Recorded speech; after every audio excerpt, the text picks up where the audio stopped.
Well, hello, welcome wherever you are joining us around the world. Welcome back to Riyadh and welcome to the Kingdom Arena, where on Saturday night there will be a day of reckoning. We are now just hours away, really, from one of the biggest, one of the best, one of the greatest boxing shows ever put on in the history of the sport. Today is all about the open workout. These fighters are going to warm up, and a man who doesn't need warming up, the man himself, Mr. Andy Clark, is with me. How are you, sir? Yeah, very well, thanks, very well. You always find a good opening line, don't you? I don't know where it comes different from. kind of way to introduce me. No, I'm all for it. Tell me about this week so far. So Monday we had a little sit down with some of the fighters, had a couple of interviews. Last night was Grand Arrivals, which was eventful. Tell me your thoughts so far this week. Yeah, it's been interesting because we sat down with everybody on Monday, and at the start of fight week everybody's relaxed. Why wouldn't you be on a Monday? You know, it's in a nice conference room, you've got your team around you. It's private basically, isn't it? Yesterday's a lot more public obviously, and I mean most of the fighters were the same, but obviously Anthony Joshua was a little bit different, and that was the main talking point from it. I don't go too deep into stuff like that. There can be all sorts of reasons for it, but he was fairly terse, which was quite different to how he was the day before, so that was quite noticeable. Everybody else was kind of on similar form, really. I can understand it because he's been here lots of times before, and he is on a card where probably for the first time it's not really his show, if you like. And also in Wilder and Wallin and Miller, he's got three guys who just got loads to say about him all of the time, and I think that probably does get a bit wearing. But as I say, I don't think it was anything to get too concerned about. I know people have been sending you hilarious gifts all day. There's been a couple of gifts here and there, yeah. Because they're convinced that that Anthony's got some kind of horrendous vendetta against you, but I don't believe that for a second. He's got bigger things to think about. I'm sure he has. And what you mentioned there, Miller's been sort of going after him. Wilder's said a few things. Wallin's been pretty vocal as well. And if you just go on YouTube and you look at like the headlines in the boxing YouTube sphere, you can see Hergovich, you can see other guys going after him as well, talking about Anthony Joshua, not necessarily always in a positive way. Now I don't know if he's sitting there scrolling social media in fight week, I would hope not, but if his team around him are doing that and then maybe relaying that, I don't know, maybe that can affect your energy. Yeah, it's always an interesting one, that, because athletes will generally claim that they don't look, but sometimes they do look, and I wouldn't necessarily recommend it, but it can be quite difficult to stay away from it. And like you say, if you're just looking at Twitter for whatever reason, if you're him, then anyone who's asked a question about you, whatever they may say about you, the slightest negative thing is what will be seized upon, and that's what will be used as a headline. So if you did take to social media, it would be extremely difficult to avoid that, and you may go on there for an entirely different reason. It's just all part of being him. When we spoke to him on Monday, that's, I said that to him, didn't I? I said, I guess that's part of the course if you're you. And he just shrugged. He just said, well, yeah, I mean that's it. But if I were him, I would be wondering, why are people not talking a bit more about Deontay Wilder, about the fact that he's only had one round in 2 years, about the fact that he got knocked out by Tyson Fury last time they fought each other. Why is nobody talking about Jarrell Miller and the fact that he's failed all these tests? Why is everybody always talking about me? Exactly, yeah. But largely it's because he is a superstar, and every move that he makes is heavily scrutinised within boxing, even outside of boxing. Other boxers will have something to say about it. Pundits, everyone will have something to say about it. I guess it's a life that by now he's kind of used to. Yeah, and we're doing it now. We're doing it now because it's a self-fulfilling prophecy in many ways, isn't it? Because if you're a big name, then you get talked about, and you might not like the fact that you always get talked about, particularly if it starts to happen in more of a negative light. When he was on his way up and winning all the titles, everybody was talking about him, but in a positive way. But the world's a very fickle place, and things change, and I think that would be a tough thing to get used to if you're a top athlete, particularly an individual athlete where people don't necessarily feel the need to stick by you through thick and thin, which they do in team sports, because people will turn out in their thousands, tens of thousands to watch your team, even if they're absolutely hopeless and haven't won anything for years. That's just the nature of that beast. But individual sports, people judge athletes very, very harshly. Either you're the best or you're rubbish. That's the attitude that a lot of people have.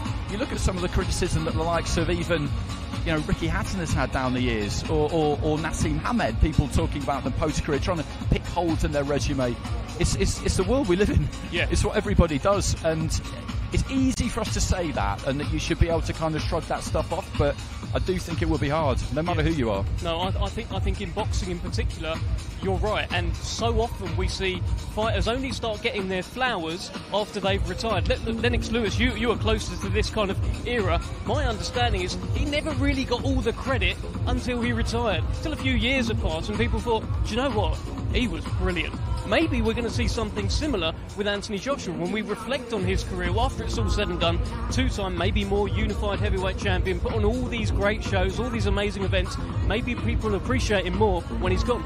Yeah, I mean, that's entirely possible, because you look at Lewis, he's a good example, and you look at Mike Tyson, and he's another good example for a different reason, because Lewis, particularly in America, the press over there took a long time to take to him, and in the UK, they took a bit of time to warm to him because they didn't regard him as being British, which was crazy because he was born in the UK, but obviously boxed for Canada as an amateur. But in America, it took him a long time to win them over, and people now look at his resume and they think, he was a top heavyweight.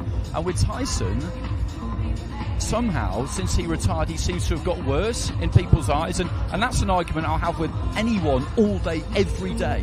The Mike Tyson of the late 80s who was ripping through everyone. Yeah. I'd give him a chance against anyone, but people now just look at him and think, oh, well, he never got off the floor to win, etc., etc., etc. And you can do it with literally anybody, even the undefeated fighters. People look at Calzaghe and say, well, he was lucky against Robin Reed. They'll pick holes in Mayweather, everyone. Yeah, they can always get scrutinised. Tell me a little bit about Deontay Wilder. Listen, we've talked about Anthony Joshua's energy this week and how it's varied somewhat. I'm finding with Deontay Wilder, it's pretty consistent. He seems very comfortable speaking to everyone at length about how he feels about his current position in life, in his career, what he's gone through outside the ring, and what he intends on doing on Saturday night. I think he's been great this week. No, he has. He's been good value. He was on top form on Monday, and he was exactly the same yesterday. He's turned into a bit of a philosopher, hasn't he, in his, I won't say old age, but in the twilight of his career. And I think that's a boxing crew is full of ups and downs, and to be able to handle them, to be able to ride them, you do need to have that in you, I think, to be able to explain defeats to yourself, to be able to come back from defeats, because he was this invincible guy, wasn't he? He was the bronze bomber, wearing this cloak of invincibility. And then Tyson Fury ripped it off him and stamped all over it. And that would have been a really, really hard thing to come back from, but he's managed to come back for it. I've got a lot of admiration for that, but you can only do that if you really put some thought into it. What has happened to me here? Why has it happened? Really, why has it happened? What do I need to accept and confront about myself and about the nature of the business I'm in to be able to move on? But let me ask you this. How many fighters actually will just fully concede, do you know what? I was beaten by the better man, full stop. I hear so many post-fight interviews, so many fighters, they have something. There's always something mentally to explain to themselves what happened that night. And you'll hear the teams, oh God, not the best camp. Things like that always happen. It's very rare you see a fighter go, yeah, he beat me because he's better. Yeah, I mean, they give their most honest answer. The first answer you hear will be the most honest one. I've been looking into this recently for something I'm working on, and Wilder, when he got beaten by Fury in the second fight, the first thing he said in the ring when interviewed was, the better man won on the night. This happens. It's boxing, basically. Eubank Jr. against Liam Smith, when he got knocked down and essentially knocked out, stopped for the first time. The first thing he said in the ring was, the best man won on the night. It's a fair cop gov, that kind of thing. But very quickly it changes into something else, because that doesn't work. If you're looking to continue at the highest level and you might fight that person again, admitting that they're better than you, that doesn't work. So you come up with whatever you can to convince yourself that that's why it happened. Well, let's bring in a man who I'm sure will have plenty to say. Mr. Gareth A. Davis, please jump in here, sir. Now, listen, if you ever need to fill time on a broadcast, here's your guy, this guy right here. Gareth A. Davis, how are you, sir? I am fantastic. We always enjoy coming to the Riyadh season. Day of reckoning, I mean, look at it again. That gets bigger and bigger. When you walk in here tonight, gents, along the boulevard there, I didn't see it last time when we were here for Battle of the Baddest. It looks like there's a whole Las Vegas strip out there. The world is opening up. It's so cultural.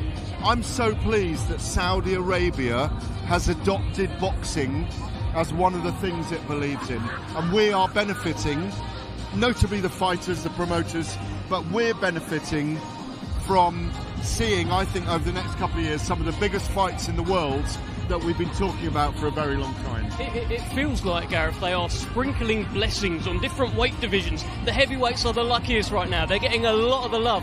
Cruiserweight, little sprinkle here. Light heavyweight, little sprinkle there. I'd imagine all the other weight divisions are like, pick me, pick me, pick me. I think the picking will go on as we go on. I mean, you think I look down the list, there's 10, with the sanctioning bodies, there's 10 of the top 15 heavyweights in the world on this card. There were 7 on the last card with Fury and Ngannou. Ngannou's now in the top 10, of course, with the WBC. We can chat about that if you want.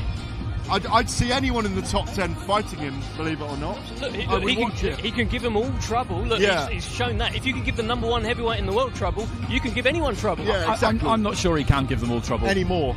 I'm not sure he can. I think that was a really under par performance from Fury. I thought Ngannou did really, really well. The way he set up, his balance, his punch resistance, everything was much better than we thought it would be. But I think Fury was that far below par that any other heavyweight now will be forewarned when it comes to Ngannou, and I don't see him presenting He probably a problem. wouldn't change very much, would he? I mean, I'd like to see it though. Yeah, no, that's what I mean. What I'm saying is, there were almost 2 winners, and everyone won here on the night because they created a player in Ngannou for this. So next year, you know, if talk is true, are we going to see him in the PFL against a Wilder with 4-ounce gloves and no kicking? There's just possibilities in terms of promotional things. But as you rightly say, the fact that we've had a light heavyweight, a cruiserweight teased onto the card here, Jai Opataya, I spoke to him this morning about that IBF title he's been stripped of. Ellis Zoro is a good challenge, by the way, for him, I think, in styles. It's going to make a really good fight. Look, Ellis Zoro's never lost a fight in his life. No, exactly, but Opataya is probably earning 3 times what he would have earned elsewhere. And also, people see him as the number 1 in the division right now. So if he wants to fight with someone else, like a Chris Callum Smith or a Badu Jack, or who's the other one, Gulamirian, it's there for him. Yeah. You know? Listen, I want to speak to you about mindset, about demeanour. Our demeanour. Well, I'd imagine your We're mindset... rocking and rolling, as always. As strong as ever, I'd imagine, Oh, yeah. Gareth A. Davis. Your mindset is very consistent. I know this about you. Consistently, Gareth A. Davis, Mr. Gadd. Yeah. But let's talk about Mr. Anthony Joshua. Now, no one is going to get more scrutinised on this card than him. No one is being more scrutinised, not just by pundits, not just by us, by other fighters, than Anthony Joshua. What are you making of his demeanour heading into this week? Well, you're a very good person to ask that question because he won't talk to you, of course, so hopefully I'll speak to him in the next day or 2. Anthony Joshua's mindset is always fascinating. You've got to go back and think, this is a guy whose every move has been scrutinised for the last decades. He's a huge figure in British sports. He's a huge figure in boxing itself. Still a massive draw. Joshua against Wilder is still one of the biggest stories in sports. Joshua against Tyson Fury, if it can ever happen, is enormous as well. Cultural crossover, all those things. So Anthony Joshua has been open in interviews this week, but also moody in others. Monosyllabic in some interviews, angry in others, open in others. He's showing a mindset of a guy who's kind of getting ready for a bad guy's performance, a bad man's performance. And in that, what I'm saying is the performance of a man who wants to prove everybody wrong every time. It's a tough one, this, for him. There's a lot of jeopardy because those other big fights I mentioned, and also the fact that people are giving Otto Valin a really good chance of being awkward against him. And also, he's with a new trainer for the first time in Ben Davison, who I believe will be good for him. Well, I actually share that view about it being good for him. And Andy, I want to bring you in on this as well. Look, fighters change trainers all the time. But when Anthony Joshua does it, it's like, oh, he's changed trainer again. Now, Ben Davison, good or bad for Anthony Joshua heading into this fight? I'm going to have to reserve judgment on that one until I see him on the night, which isn't an answer I would normally give because it's not a helpful answer to a question at this stage. But the chopping and changing, I don't think generally is a particularly good thing. I think Joshua is a kind of fighter where he's at his best when things are kept as simple as possible. With regard to the mechanics of what he's doing, keeping things as simple as you can with regard to the clarity of your mindset, that's absolutely crucial at all times. So I'll be interested to see how it works with Ben, because Ben is a man who likes to go into fine detail, but I don't necessarily think that is what Anthony needs at the minute. I think it's maybe just simple messages and revert to those fundamentals that have always served him so well, and they may well be doing that for all I know. It's fascinating, it's not just the whole desk in front of us. You can't see us at the moment. Can I just say this, Dev? I know you're presenting, but all of us present at times, and you haven't seen us for the last 5 minutes because the venerable, legendary Mike Goodall has been redesigning the desk we're standing at. There he is, look. There's his back. Finally, there's the back of Mike Goodall. Hey, look. To be quite honest, I didn't realise how well I up for presenters to get you here. Don't swear live on air, please, listen, Mike. It's a miracle. We've just seen the back of Mike Goodall, but we don't want to see the back of Mike Goodall. If he leaves boxing is finished. Don't worry about Metaphorically speaking. Look at him polishing the... Do you want comments? Give commentary. Come on, Andy. What polishing of a desk? This is a passionate man who knows what he's doing. No, don't take your shirt off. Mr. Mike Goodall. Oh! Well, there is the... if we require views on the stream, goodness me, I think we may break the internet with that. Mr. Mike Goodall, a topless... They've taken the picture off. You've just melted the internet, Mike. Unbelievable scenes here in Riyadh. Look, Andy, at the start of the week, I told you will never forget this fight week. You've just seen Mike Goodall topless. It's all there. What do you think? Mike Goodall, what an absolute legend of the game. I think you need to go to the gym. My favourite Goodall memory, I was in Monaco once for a fight night working with Darren Barker, who was with us yesterday, and he laid the canvas pristine as usual, Mike, and then he went outside and a troupe of dancers came in and did their rehearsals and just messed up all the transfers. He came back in and he went absolutely mental. I've never seen anything like it. I was actually a bit scared at one point. I kind of just retreated to the back of the room, but yeah, no, he is a man who takes enormous pride in his work. He is one of the hardest working men in boxing. Maybe when we're all packing up and leaving after a night's work, he's taking the rings apart, putting them in his van and driving home. That guy is genuinely a boxing legend. You've done it as an MC. He's even MC'd in the past. He did what you used to do sometimes. Yeah, no, absolutely. Gareth, been an absolute pleasure. I'm not leaving yet. I refuse. I'm sure we will. I haven't been given the call yet. I'm sure we will. Look, let me ask you one final thing. Yeah, one final thing. Yeah. One final thing, okay, just before we let you go, because I know you don't want to go. I know you don't want to go. Listen, I love talking boxing with you. You've been talking about the ring being ripped apart. Will Deontay Wilder rip apart Joseph Parker on Saturday night? What do you think? Well, obviously it's the co-main now, isn't it? And it's going to be Joshua and Wallin last, if I'm allowed to say that on air. That's what I've heard. I think he'll stop Parker. I think he looks magnificent. He looks fantastic. I'm leaving. He looks magnificent. He looks fantastic. I think Wilder wins. I think Joshua wins. I think they both win late in their fights by stoppage. I think Jarrell Miller wins against Daniel Dubois as well, and I'm out of here. A lot of big calls, Gareth Davis. Thank you so much. I mean, we've just had Gad, we've just had a topless Mike Goodall. It's not even 7 o'clock yet. We haven't even had a workout, Andy. No, I think we might have peaked. There is a danger that we've peaked. Which is, that's always a worry at this stage. Yeah. But no, it's always interesting talking to Gareth. He's been around the sport for a long time. And his energy, I work with him quite often, his energy is something to behold. As is Goodall's. We had a bit of fun there, but Mike really has been around the sport for decades. He's seen absolutely everything. I was speaking to him a few weeks ago, and he reckoned he's seen probably about 60,000 fights from ringside, he told me. That is a lot of fights. That's a lot of fights. That's a lot of fights. And look, listen, there's a lot of fights on Saturday night. There are 8 fights, there are 16 fighters, there are careers on the line in some respects. He said something there, Gareth did, about Jarrell Miller. Sounds like he's picking him to beat Daniel Dubois. Now, I know you don't share that view. No, I don't, because I think if the Jarrell Miller we saw in 2018, I commentated on a couple of times, this 21, 22 stone truck who was just running everybody over. If that Jarrell Miller was still around, then I think that Daniel Dubois would really have his hands full. But he's only boxed 3 times since November 2018. He's had the veiled drugs test. He hasn't seemed to be the same fighter since he's returned. People could draw their own conclusions from that. And I don't think that he's a threat that he once was. And Daniel Dubois, I like the cut of his jib this week. We talk about fighters who often don't have that much to say. And throughout the course of his career, and you've spoken to him more than me, at times he's been difficult to get anything out of.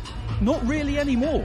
Yeah. You know, he seems to really come out of himself. You know, since that Usyk fight, he's got plenty to say, and he seems very relaxed. Listen, that Usyk fight, I feel like could either have broken him or made him. And he went through a lot in that fight. He went through the elation of thinking, maybe I've knocked this guy out, to then the fight ending the way it ended.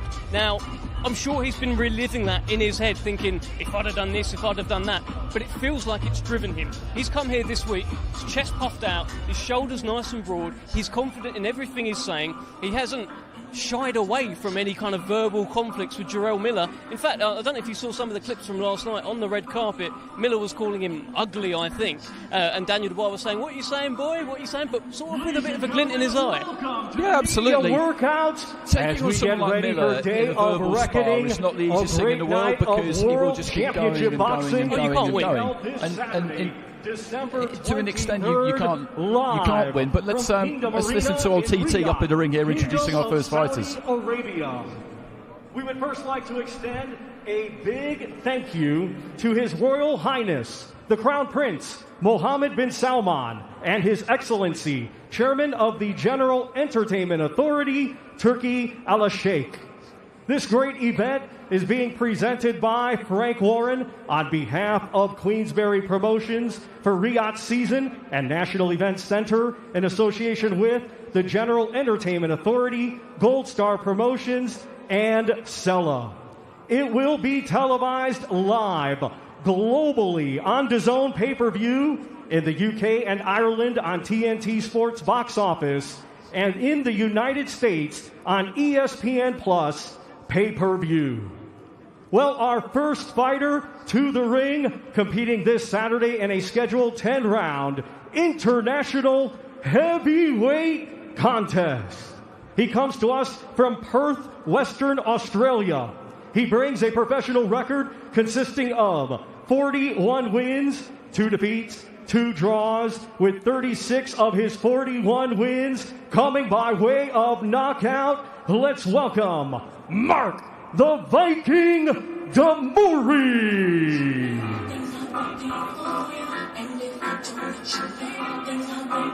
This is just the workout. This is a proper ring walk that these fighters are going to get. Some of them might relish it, some of them might take it in, some of them might rush it. Mark Deori, I mean, no airs and graces there, just wanted to get in the ring, Andy. Yeah, all business, all business. He's an experienced guy, 45 fights. He's been interesting to talk to, actually, during the week. He wasn't really expecting this to happen, and he's one of those fighters for whom this came out of the blue, really.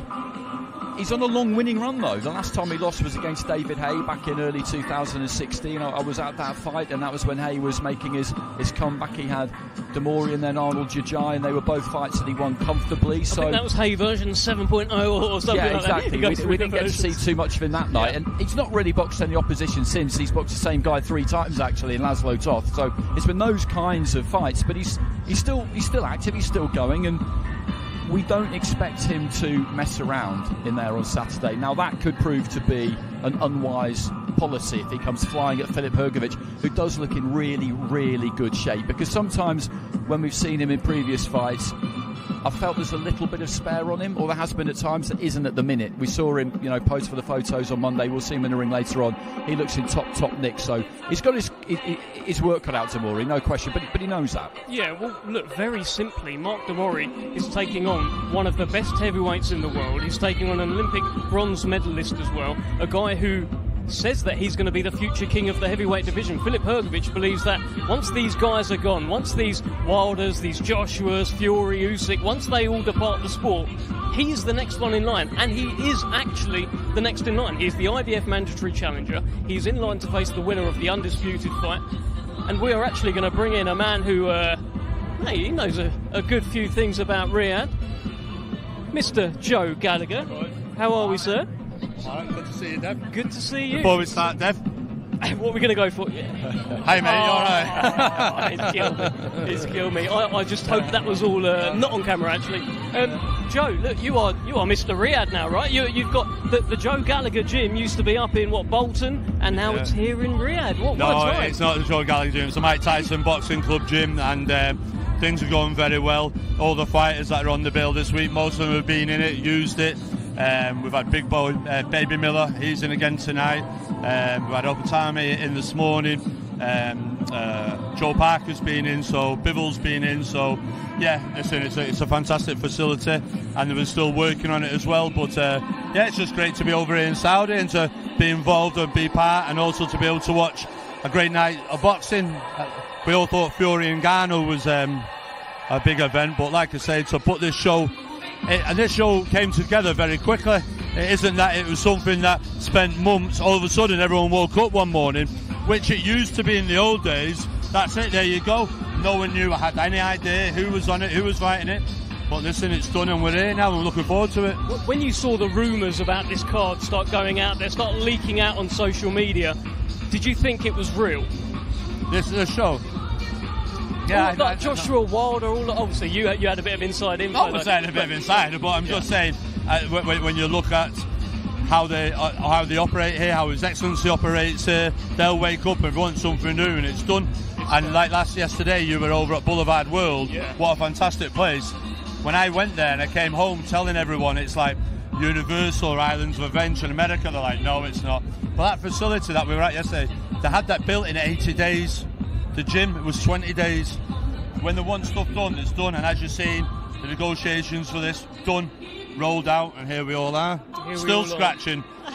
Is somebody got to pull out? And there's no threat of anybody pulling out. So it's great. We're just days away from it now. Listen, me and Andy were talking about the demeanour of the fighters. In particular, Anthony Joshua, he gets scrutinised. What have you made of his demeanour heading into this tricky fight on Saturday night? AJ's AJ, isn't he? He's been through a bit of a, what's the word I'd look for, a bit of a journey this year, AJ.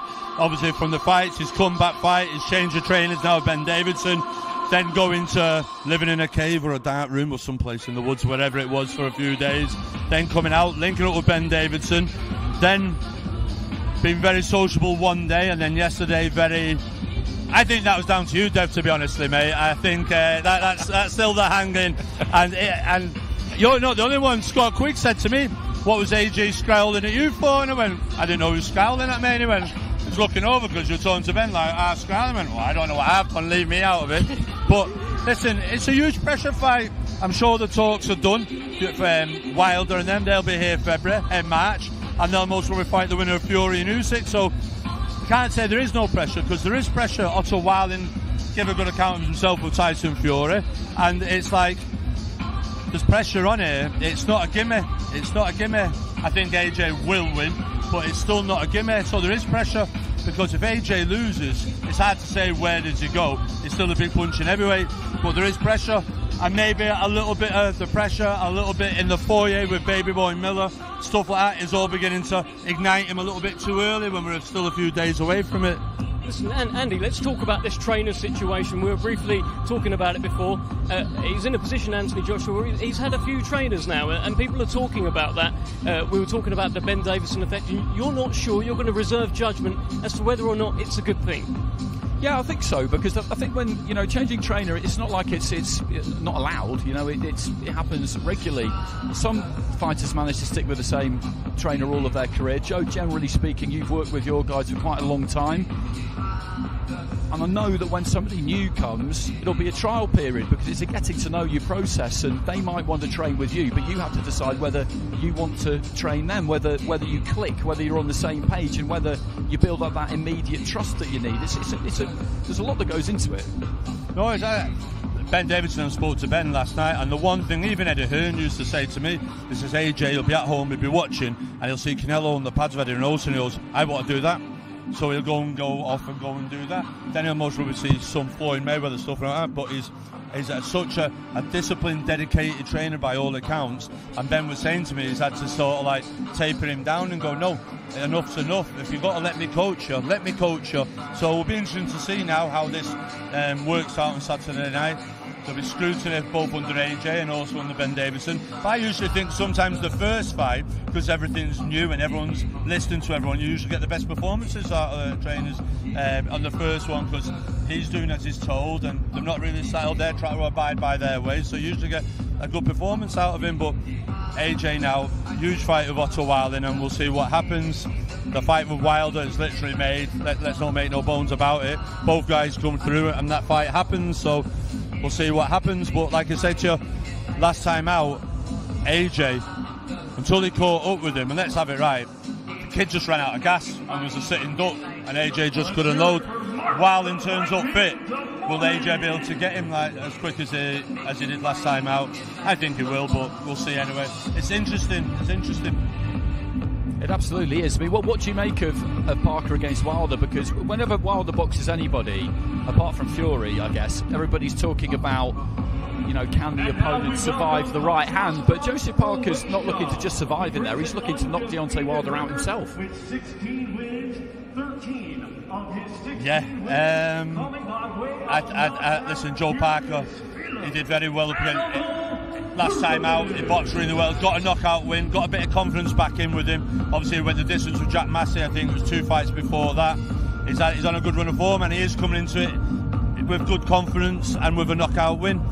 Deontay Wilder, listen, I think we're overlooking Deontay Wilder now because of how Tyson Fury's beat him, but we're still talking about one of the biggest punching heavyweights in history, and he only needs that one shot, like he always says. I only need 1 second in a fight, you need 36 minutes, and I think at some point Deontay Wilder will land that right hand. Joe Parker's as brave as they come, we've seen that over the years, but I just do think to myself that once Deontay Wilder is also here to make a statement as well, to show that he's not battle worn now and he's just here for the money. He's spoken in interviews this week, today has seen a few, that he wants to fight Usyk, he wants to fight Tyson, he wants to fight Eddie Joshua, he ain't interested in titles, he wants to still create a legacy that when you look back in years to come, it was about who you fought and not belts. In the same way we look back and Mike Doakes, Mike Weaver, Ken Norton, them type of fighters, regardless of the belts or not, Ernest Shavers, they were in great fights. Yeah, who they fought, not whether they had a belt or not. Well, the man that we're looking at currently wants a belt. He wants the IBF. Well, I guess he wants all the world titles. Filip Hergovich is the mandatory challenger. He's putting it all on the line on Saturday night. You're looking at Filip Hergovich here. I mean, what do you make of him, Joe? I like Hergovich. I wouldn't say he's someone that's going to be a world champion. Emotion will be. I think there'll be a fragmentation of the belts like there was that time when Mike Tyson and all the belts become vacant and everyone could fight for them. I think Hergovich could win a world title in that sense, but I don't think it's somebody that's got to reign long or something that's got to become an undisputed, possibly unified. But he's a big man. I thought Chang, some would argue, beat him. I think Chang's a man who's the danger man in the division at the moment. It would have been great to have had him on here on this show against like a Chisora or somebody like that, do you understand? But I think Chang is the danger man of the division, even though for his age. And listen, he's a good fighter for the Hergovich. We're just going to see how he performs Saturday night. But he is one to keep an eye out, we can't deny him. I think it's still the Southerlands. I don't believe so. I saw an interview where he's talking about his... I'm not sure he has contractual commitments at the moment, but what he does have a commitment to is the next in line for the winner of that fight. But the general expectation is, that fight being Fury versus Usyk, the general expectation is that belt, the IBF belt, will become vacant. Yes. And then this guy will fight for a vacant title against the next highest ranked contender. Currently, that man is Otto Valin. But if he loses to Anthony Joshua, hey, maybe Anthony Joshua goes the Filip Hergovich route. That could be a route to a world title. Listen, you know how Eddie Earnmark works. He's a smart operator, and they won't say nothing about it this week. But AJ wins, and straight away he could be in for a world title shot. And Deontay Wilder might have to take a back seat and fight someone that we just meant, like a Chang or somebody like that in the meantime, because it would mean Anthony Joshua becoming a world champion. And would it be a 3-time world champion? Yeah, if he beat Vinny, so he'd become a 3 world championship. So what that brings them back to the negotiation table as a 3-time world heavyweight champion. Yeah, it can all get very complicated, can't it? Yeah, it can all get very complicated. But I think Hergovich, he had a really hard year last year because, his dad died early in the year. He had a fight postponed against Zhang, and then it happened later in the year. So, I mean, that was tough. It was an under-par performance against Zhang. I agree. I felt that Zhang deserved to get the decision that night. And he is really the only omission from this card, isn't he, Zhang? Because you look at it, and if you were him, you might wonder why you're not here. Yeah, no, But he's injured, by the way, Zach. I'm not sure he was ready to be on a December show. I'm sure he would have been on it. Well, you never know. He might pop up in February on the Fury Usyk undercard. He may do. But what a great addition. Do you know what I mean? He's been doing really well and everything else. But listen, Hergovich is a good fighter. Big heavyweights. All it needs is one punch and they can shake up the world. So you can't write him off, and I'm sure he could become a world heavyweight champion. Well, brilliant speaking to you, Joe Gallagher. I'm sure we'll grab you later. Yeah, sure. Great to see you, and best of luck to you, my friend. Sure AJ commits with the hand before you do. The hand, yeah. I need to get that right. Let's bring in a man who is actually, in fact, looking to knock out Hergovich on Saturday night, Mr. Mark Demori. How are you, sir? How did you find all of this? I mean, have you ever done a media workout with this kind of attention, with this kind of these cameras, these lights, these screens? I haven't, no, and I would say even some of the guys like Joshua and Wilder probably haven't either. They've been on the big stage a long time, but to me this is the biggest stage I've seen in boxing. Well, what do you think of our man here, Filip Hergovich? I know that you've trained in Croatia, so you're familiar with that style of boxing. I'm sure he's not going to give an awful lot away here, but can you tell us what you see? He's a big, strong guy. He's got great long punches. He's got a very strong right hand. As you can see, he's also working on the uppercut because I'm shorter. You know, I can't find anything negative to say about him. All I can say is that I'm prepared. I'm here to fight, and the first few rounds are going to be the biggest key for me. How are you enjoying this whole experience so far? Because it's quite a long week, isn't it? You know, you had sit-down interviews on Monday, this today, then there's the press conferences, the grand arrivals. It's a lot. You've got to make sure you don't invest too much mental energy in it all. I've never been more relaxed. Don't worry, before I fight Hergovich, I better get scared, because then I'll be better. But it's amazing. It's top-class production. I'm just a relaxed guy. You know, there's no point burning up energy. I've had 46 pro fights, had an amateur career. You know, it's not another day in the office. Of course, it's a big day in the office, but I'm relaxed. Have you just got to stick it on him from the first bell? Jump right on him and try and surprise him? Is that what this is about? There's no rocket science involved in my strategy. I don't look like a rocket scientist. You can tell you I'm not that intelligent. I haven't met many rocket scientists. I'm going to go out there. I'm going to try and hurt him. I'm going to try and put it on him. I'm going to try and catch him cold.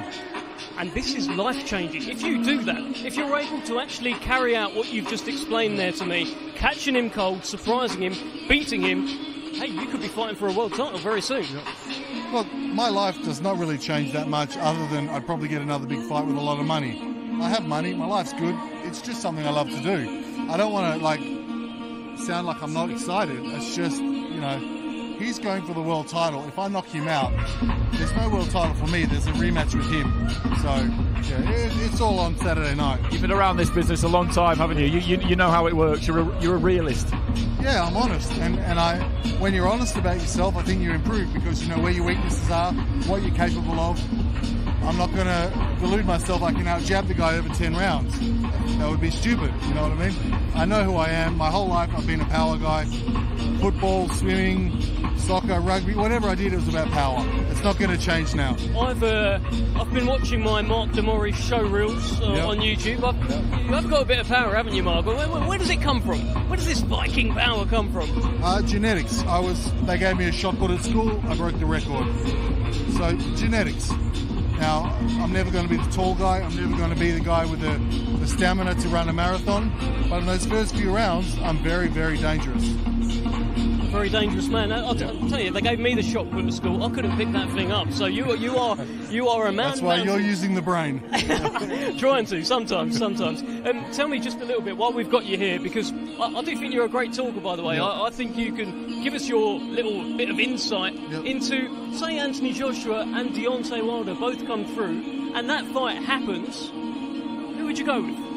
I was with them last night. We're all together. Joshua was a little bit cantankerous, a little bit sullen. Wilder was happy and friendly. I'm not saying that's going to matter in the fight. I mean, they're going to fight in a few days, but Wilder's got that career-changing power. But I think Joshua's technically more gifted. If I have to pick a winner, I'm not going to sit on the fence. I'll go with Wilder by a knockout after he loses the first few rounds. It's interesting. Yeah, no, it is. It is. I mean, one thing that people are talking about with Anthony and have been for a while is a heavyweight more than any other weight. It's true of boxing in general, but particularly at heavyweight, you have to be completely committed to what you're doing. And if you're going to commit to the punch to try and knock somebody out, by definition, it leaves you in slightly more danger yourself. It's that risk versus reward thing. And people wonder whether, he's still got the ability to really commit to that. Is that something you've seen? When guys go for the knockout, they're more susceptible. True. But I'm not going out there reckless. I'm going out there with a plan. He has to make it a good fight. He has to push the pace. I can wait for him on it. If the crowd boo, it's on him, not me. I can take my time. I can wait for my shot. I only need one. That's the goal. But heavyweight boxing, when I block David Hayes' punch like this, I could still feel power. You can't block a heavyweight shot when they hit that ridiculously hard. You can't just put the double guard up. They're still going to concuss you. Hey, that's bad news for you, but also great news for you, what you've just said there. Well, I learned the hard way. Fantastic. Mark Murray, brilliant speaking to you. I'm sure we'll see you again at the press conference tomorrow, and I'm going to fist bump you on the way out. Thank you very much. Thank you. Thanks. That's what I'm going to do. I'm going to commit to the fist bump every single time. Well, I think now we're actually going to head back over to our MC for the evening, just like yesterday, the one and only Thomas Schreiber. Or actually, we're not going to throw back to him. He's going to sort of throw back to us. Andy, actually, he is going to go. Who knows? Thomas Schreiber. Contest. It will be for the WBC Continental Americas and NABO Heavyweight Championships. It is brought to you in association with DeBella Entertainment and Warriors Boxing. Let's first welcome the challenger from New Zealand. His professional record, 20 wins, 2 defeats, 11 wins, coming by way of knockout. Here is Junior Fong.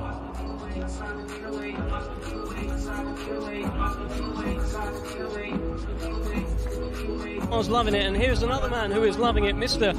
Philip Hergovich, El Animal. I think you're going to lollipop that mic to him. Philip, you actually had a bit of a workout up there. You've worked up a sweat. Did you enjoy it? Yeah, I enjoyed it very much. It's great atmosphere and great to be part of this.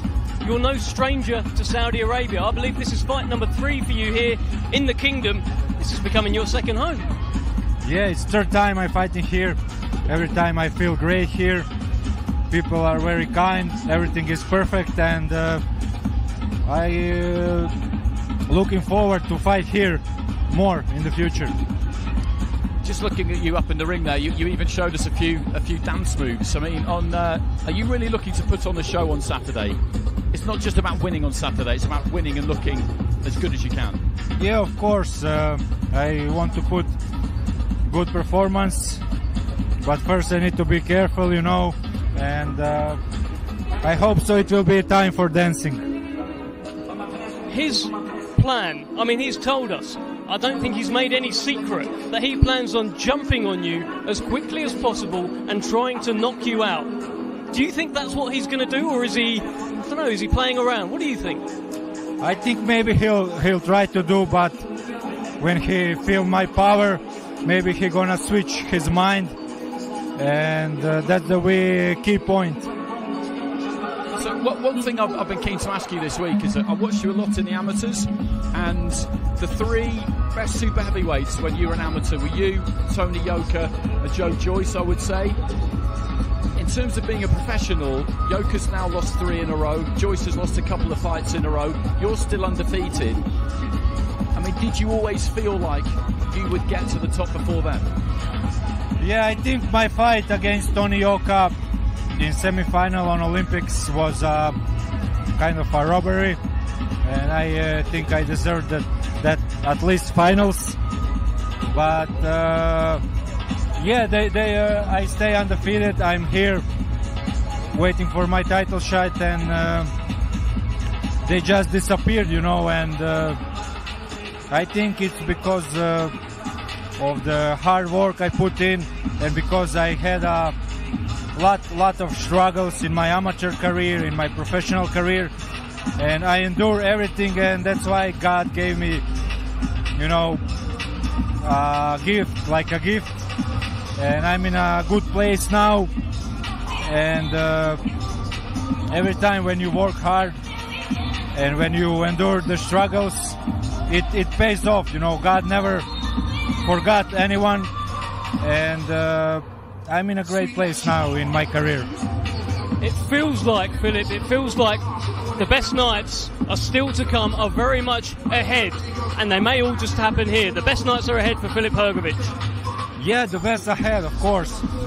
Next year I'll get my title shot and I become a heavyweight champion of the world. With God's help, I hope so. That's my goal. And then I think my career is just starting, you know, when I take this title, because I coming from small country, it was hard for me to find an opponent, to even stay active. So when I take this title, I become international, and it will be much easier for me to arrange the fights. And I think my career is beginning next year. No, I would agree with that. I think it's been, as you say, it was a difficult year last year. We know your father passed away, and that was very, very hard for you.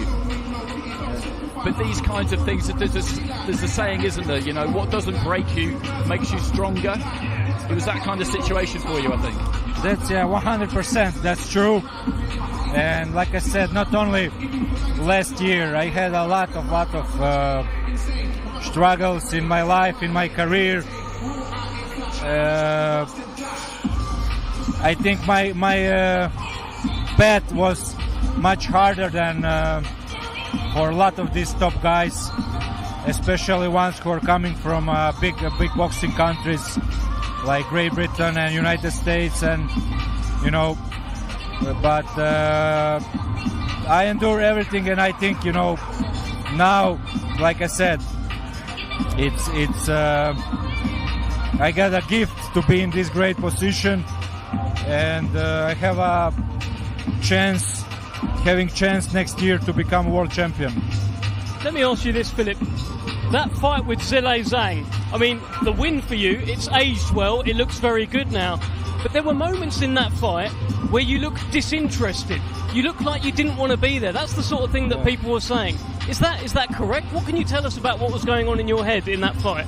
Yeah, that's correct. I didn't want to be there because my father was passed away a few months before that fight, and the whole camp I didn't feel good, and I knew that I need to fight to get my mandatory spot.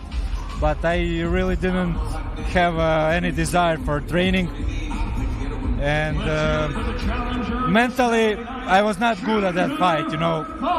But everyone saw that Zhang is a real deal, that he's a real top 10 guy, that he can be threat to anyone in the division, and I feel like in my not so good edition, I win that fight, you know, on the all three scorecards. So in that bad shape, in bad mental state, I win that fight, and I'm happy for that. Well, congratulations on that, Philip. I can't wait to see you fight on Saturday night. I can't wait to see what happens in the future with Filip Hergovich. We're going to let you go now, but thank you so much for speaking to us. I'll fist bump you on the way out, my friend. Thank you very much. There he is. Perhaps the future IBF World Heavyweight Champion. He certainly thinks he will be that. He is Filip Hergovich, and he is dancing away there. So interesting when you think about what he was talking about there. In the Zhilei Zhang fight, he did look disinterested at times. He did look like he didn't want to be there. But, you know, he got the job done. Yeah, he did, and that's a good snapshot, actually, into all the things that go into a professional career, because athletes are humans.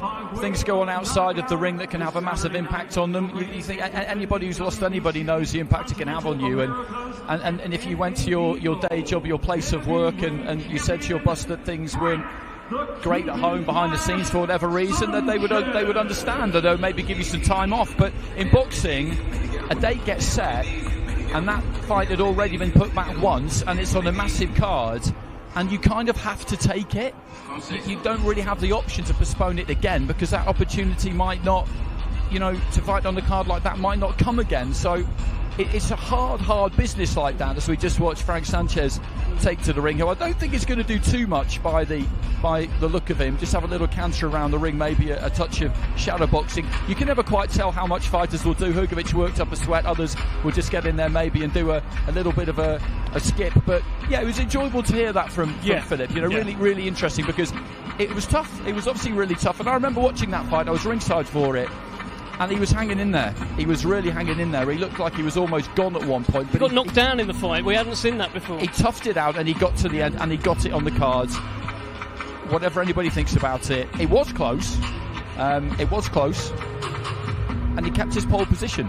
Hey, listen, Zhilei Zhang is absolutely adamant he won that fight, and there are plenty who believe that as well. Maybe we'll see a rematch one day, because Zhang is very much in the picture. You can't have a conversation about the sort of top 5, 6, 7 heavyweights in the world without mentioning the name of Zhilei Zhang. But you also, sort of, when you're looking about the top 10, you have to talk about this guy that we're talking about right now, Mr. Frank Sanchez. How good is he, Andy? He's an avoided guy, I would say, and that tells you a lot of what you need to know, because he had a really good win against F.A. Jagbar on the undercard of Fury Wilder 3. Jagbar at that point, a top-ranked fighter, he was someone who they had high hopes for, and they still do, because he got a good win not that long ago that's got him back on track. But at that point, him and Jared Anderson were really kind of vying as to who was going to be the next big thing coming through heavyweight-wise from that top-ranked stable. And Sanchez beat him comprehensively. Knocked him down en route as well. Yeah, he looks absolutely demoralised by the end of that fight, F.A. Jagbar. He couldn't really get near him. He's got really good skills, and he's a very hard night's work for anybody, and I think that's why basically no one is queuing up around the corner to fight Frank Sanchez. He's one of these guys who, unfortunately for him, to get a world title shot, he's going to have to work his way into mandatory. I like your use of the word demoralised there. That's made me sort of think I'm probably going to ask Mark Deori at some point this week if he plans on demoralising Filip Hergovich. That could be his superpower. I'm amazed you haven't already thought of that, to be honest. I know, right? I like that. I like that handicap. But so tell me a little bit about this fight. So we've talked about Frank Sanchez and, the danger he is in the heavyweight division. Junior Farr. Now, as an amateur, hey, he did all right. He's won Commonwealth Games bronze medalist. He's beaten Joseph Parker in the amateurs. He's actually beaten Arslan Beck Mmu in the amateurs too. He's a bit of a player who hasn't really got going yet as a pro.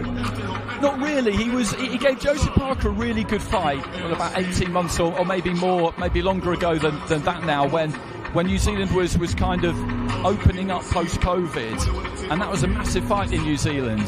I covered it, and Parker was expected to win, but on the night it was close. It was a close fight. They were amateur rivals. I think it was 2 each in the amateurs between the pair of them.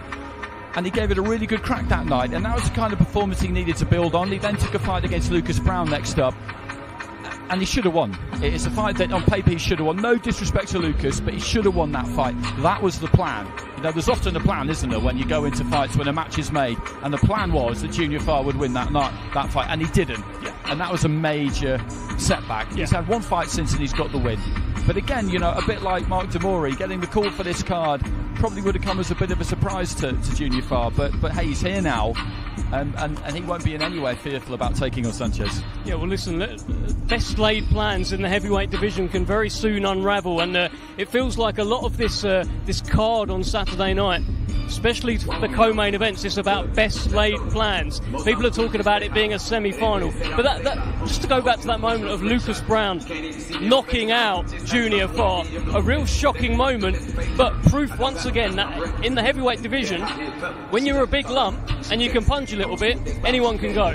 No, that's absolutely right, and Mark was just saying it, wasn't he, Mark Deori? And it's a cliche, but cliches are there for a reason. It's a fact, it's true.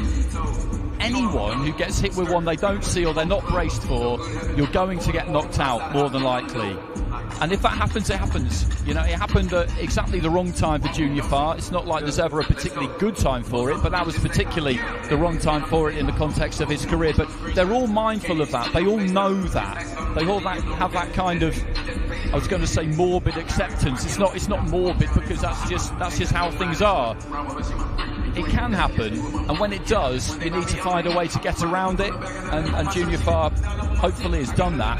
But Sanchez, one of a few undefeated fighters on the card, actually. Cabal, Hergovich, Bivol, Opataya. There's plenty of those knocking around.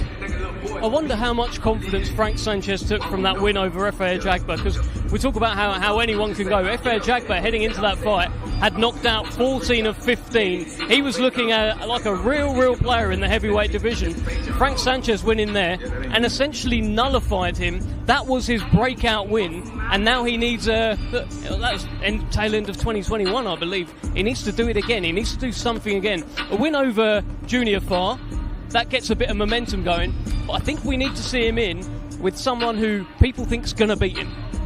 Yeah. The problem he's got is he's got good rankings anyway. He's at 4 with the WBC. He's got the WBC Continental Americas belt, I think, and an NABO as well. So he's got some decent rankings.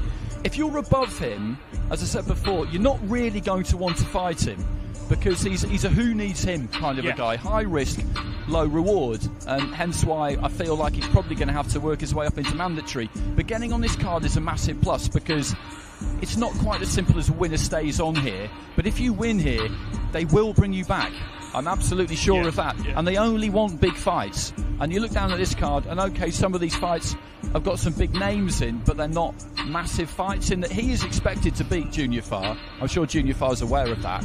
Filip Hergovich is expected to beat Mark Deory. Again, Mark, he's aware of that. He's under no illusions. Yeah, he's under no illusions. But if he wins, then he will be back, and next time in a bigger fight, which is what he needs. I think when that fight with the Ajagba was made, to be honest with you, if I'm Frank Sanchez, I bet he couldn't believe that they were prepared to put the Ajagba in with him. I bet he just could not believe they were prepared to take that risk. I was surprised.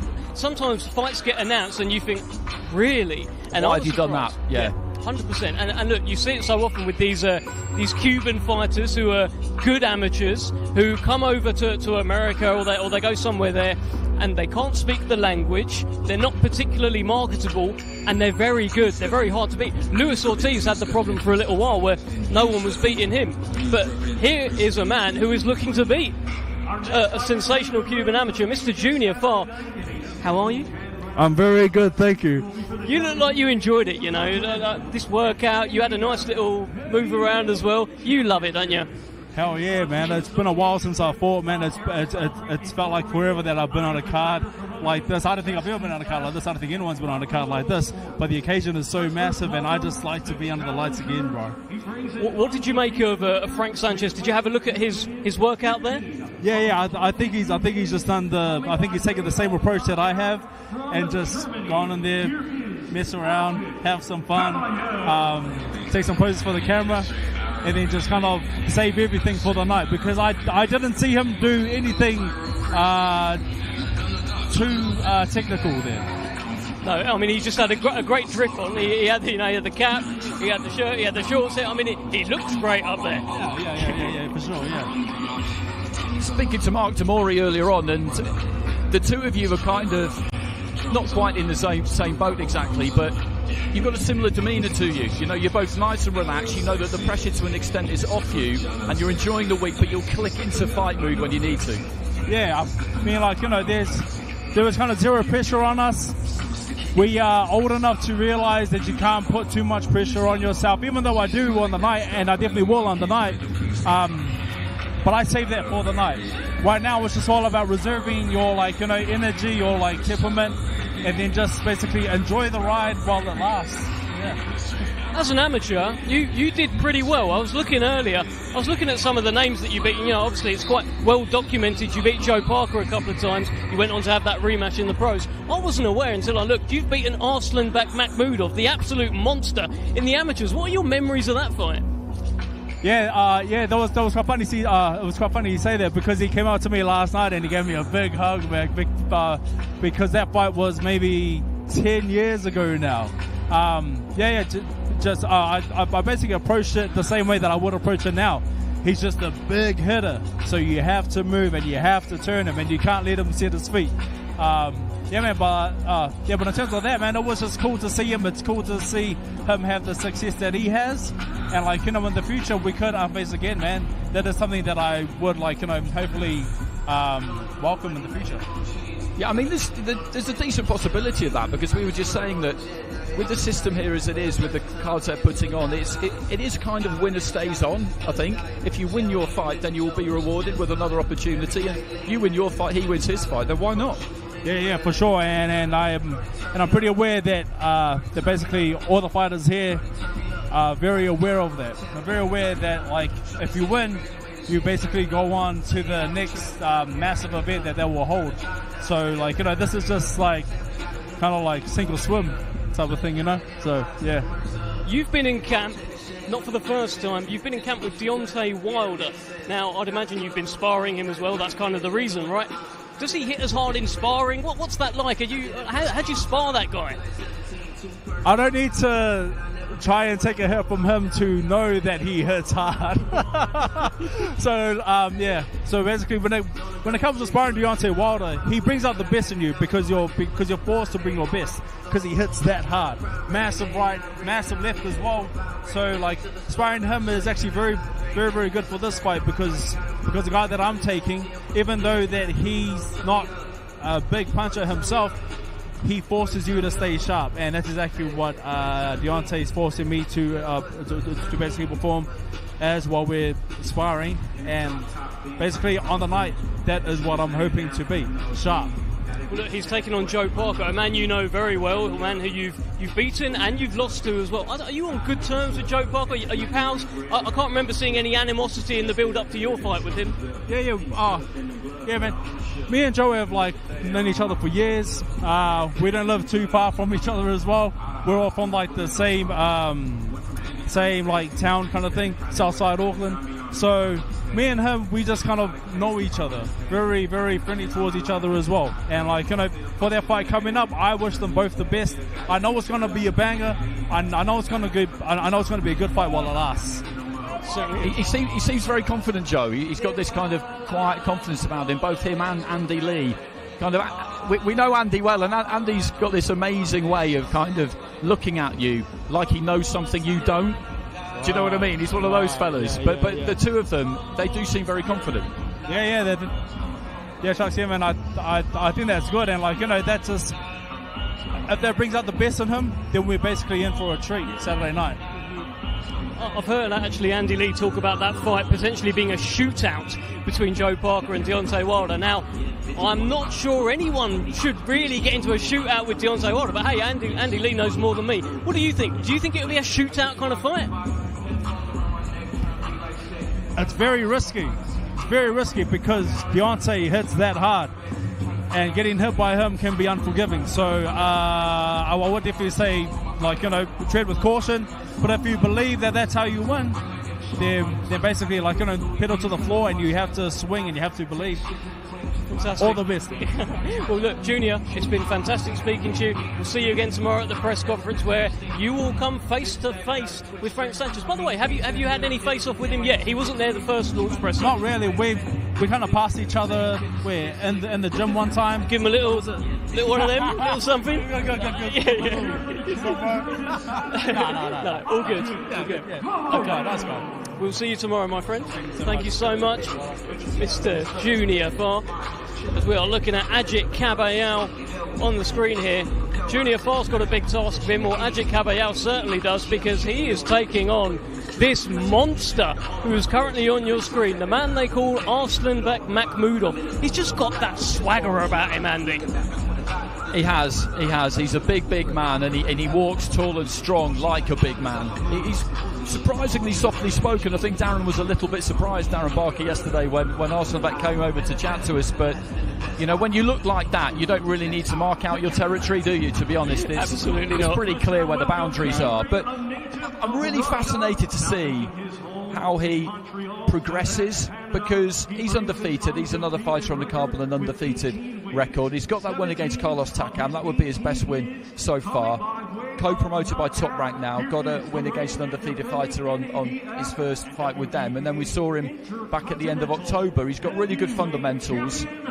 It looks like everything is in place. But as is always the case, what we really need to know is what are his whiskers like? You know, what's going to happen when he gets hit hard and clean? And he'll say, of course, that he has been in sparring. And Takam had his moments, but at the same time, there are still question marks. And, you know, that's great. I love that. I always find it frightening and fascinating when someone climbs over the top rope. That's what he's done here. Listen, back in the day, I was a big WWE fan. I think this guy's got a bit of Goldberg about him, the way he twitches his neck. And that, getting over the top rope, that's a bit of Kane. This guy is like a character from a completely different sport who's coming in here. He's got that grimace on his face. You don't want to mess around with him. And look, Ajit Cabal has got to try and mess about with him on Saturday night. Maybe one of the kind of, well, I guess we don't know how tall a task it is in boxing, because he hasn't really beaten anyone other than Takam that we really know that stands out. No, that's true, and that's what a few people have been saying about him, that he is largely unproven, and that's just a fact when you look down at the resume. But you know, good fighters are capable of making that step up from level to level, and that's what they're looking to do with him. I think he's been matched well. I think they've moved him at a decent pace. Top Rank are involved in this matchmaking now as well, of course, and they've got an excellent track record doing that. So I think the fights that he's had, the one that he had last time, was a blowout. It didn't last very long. But he's back on this card, so he's boxing again, 8-9 weeks later. And if he can get another win, then I'm sure he'll be asking to get on the February 17th, or maybe more realistically the March the 9th card, and just keep moving, keep working, and just see who they pick for him next, basically. But you look at the size of him and the length of the levers. You know, the raw materials are there for everybody to see. Yeah, and by the way, they absolutely love him out here in Saudi Arabia. They do, don't they? It's certainly not his first visit. He comes here every year. You know, he's visiting the mosque. He's been visiting the mosques here in Fight Week. I've seen him on his Instagram story as well. So he's deeply into his religion, and you know, in Saudi Arabia, they have really taken to him. And I'm sure we will be seeing him again soon, as you talked about, should he come through. Maybe the March 9th, maybe that will come too soon, maybe beyond that. But Arslanbek Makhmudov is a heavyweight that appears to be here to stay. But for him, it is his toughest fight to date in Ajit Cabal. There's no doubt about that. Yeah, he's a two-time European heavyweight champion. I've seen him quite a few times, actually. We saw him against Chisora, obviously, at the end of 2017 in Monaco, and what was supposed to happen in that fight, talking of best laid plans, was Chisora would win and then rematch Dillian White early the next year, and Chisora didn't win. He speaks now of having some kind of epiphany after that fight, because he realised that he wasn't really dedicating himself to the sport in the way that he Chisora needed to. Chisora, yeah, and since then, he defended it, and then he vacated it to try and kick on to bigger things, and he looked like he'd get that fight against Fury late 2020. It didn't happen. He was mooted as an opponent for AJ. Didn't happen. All very frustrating. I saw him box outdoors in Germany in a mid-July COVID show. Against a tick-over opponent, and that was really all he could do at that stage. So he's won that European title back, and now, and he really needed this. You know, this is really what he needed. I know his manager Benny Blanco a bit, and they were just so pleased when they got the call for this. No, they just couldn't. You know, they couldn't say yes quick enough. Well, it's interesting what you say there about Ajit Cabal and that win that he has over Derek Chisora, and how it led to an epiphany for Derek Chisora. Maybe Cabal is the man responsible for turning Del Boy into War Chisora, because that was the last time we saw him sort of tentatively around the ring getting, you know, Cabal'd in there. We saw War very shortly after against Dillian White. Yeah, we did, absolutely. So we've got Ajit Cabal to thank for that. Well, I mean, yes, exactly. Well, here is Arslanbek Makhmudov. Has that mean look about him, has that menace about him. Hopefully we'll be able to grab a chat with him very shortly. He's a softer speaker than what you would think. And there's that neck twitch again. Goodness me. Two unbeaten heavyweights on Saturday night. Perhaps the sleeper fight of this show. It's a fight that maybe enough people aren't really talking about yet, but I think it's going to build up even more and more. And when you see a face-off, because remember, we haven't seen a face-off yet between Makhmudov and Cabal. When we see them face off, I think the energy is going to go up, and we're going to start really looking forward to that fight. It's not often you get two unbeaten heavyweights in there going at it. And, you know, the heavyweight division is a great place to be right now. I just disappeared there, Deb, because I'm trying to beckon over our good pal Ross Amber, who's over here with Arslan Beck Mmu, who obviously corners Vasily Lomachenko, Alexander Usyk. He's deep in conversation with Joe Gallagher at the moment, but Joe's just pointing him in the right direction, and he'll come round and join us. Massive pool fan, Ross Amber, by the way. Fun fact for you: if there's a pool hall in the vicinity, then he will have been playing 9-ball over the last 2 or 3 nights. Russ, first very important question for you: have you managed to find a pool hall? Yes, I have. It's a place called Snooker Center. Yeah, I have found it indeed. I found it last time I was here. This is not new. No, true, absolutely. So we were just discussing Arslan Beck Mmu. What interests me about the Canadian boxing scene the last 10-15 years is the fact that a lot of foreign fighters have found a home, haven't they? Beterbiev, Bute, Stevenson, Pascal, all of these guys. He's another one who's come over from Russia this time. So just fill us in. What does your expert eye tell you about him? Well, okay. First of all, let's make a slight correction on that. In that, Pascal and Stevenson were basically, they've been in Canada since they were 4 years old. They didn't come as adults. The Beterbiev one, I think, is the question to me, in my opinion, is how did he escape the view of all the other promoters in the world and end up in minus 20 degrees in Montreal, That's a good question. Very good. That's the real question, And I think that influenced Arslan Beck to make the trip to Montreal. And I think they see the boxing culture that's there, and they've integrated into that very well. And the fans have supported them along the way. So they put shows on for them. So it's been good. Now, he's on the scene now. And, the thing about this guy, he's 6'8", 6'7", whatever, 285 pounds. He thinks he can beat anybody. He doesn't care. Like the bell ring, he fights the same way if he was fighting you. Doesn't matter. He just comes out. So, and I think you saw that in the last fight in October. He just comes out and comes to work. So he's an exciting guy to watch fight. I think he's a dangerous out for any heavyweight in the world, in my opinion. Listen, in the ring, we're watching what he does. He is a brute. He does what he wants. But outside of the ring, whenever we've spoken to him, pretty softly spoken, very mild-mannered. We know he's deeply into his religion as well.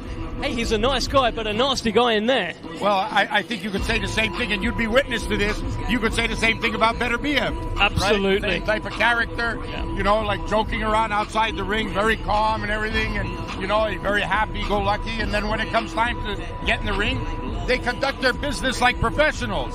There's no trash talking, there's no swearing, there's no, doing any of that. They conduct themselves with class, they do their job, and they win. And I think boxing needs more of that. But Ajit Cabal, it feels like it's a bit of a step up. I know he's boxed Takam. Takam was maybe over the hill at that point.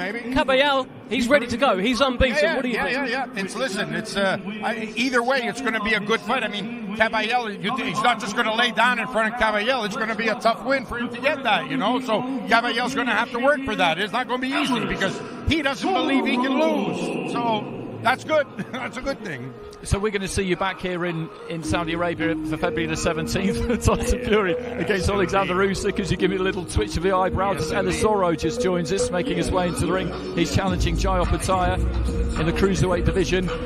Fury Usyk, talk to us about that. Look, I think it's the fight that's a long time coming, the one that people have been waiting for, and I'm glad it's finally made. I'm still a little on the pessimistic side. I'll believe it when we're walking up the steps and make sure that we're here, but all set to go for Fury, and I'm looking for a fight that'll be remembered for a long, long time. Hey, I think we can be optimistic about that fight now. I think the fact that we have had that launch press conference, the fact that they have seen the whites of each other's eyes, they faced off, and they have the backing of the Kingdom of Saudi Arabia, I think we are going to see that. Good. I wouldn't worry. Good.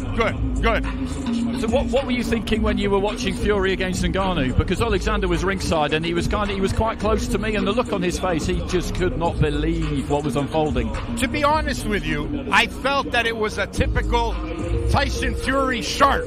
Like he tricked everybody, and the guy's better than that. And believe me when I tell you, we're not going into the ring thinking that we're facing the Tyson Fury that fought Ngannou. I think he sharked everybody. He wanted to trick everybody and try whatever he wanted to do, or he literally didn't expect too much from Ngannou and maybe got more than he expected. But I think it was a combination of Ngannou being better than we expected, and Fury not being as good as we expected, which ended up making it the fight that it was. But there is no way in the world that the lineal heavyweight champion of the world has this much trouble with a guy who's never had a professional contest. I don't care what sport he did before. I think Tyson Fury keeps sharking us. That's what he keeps doing.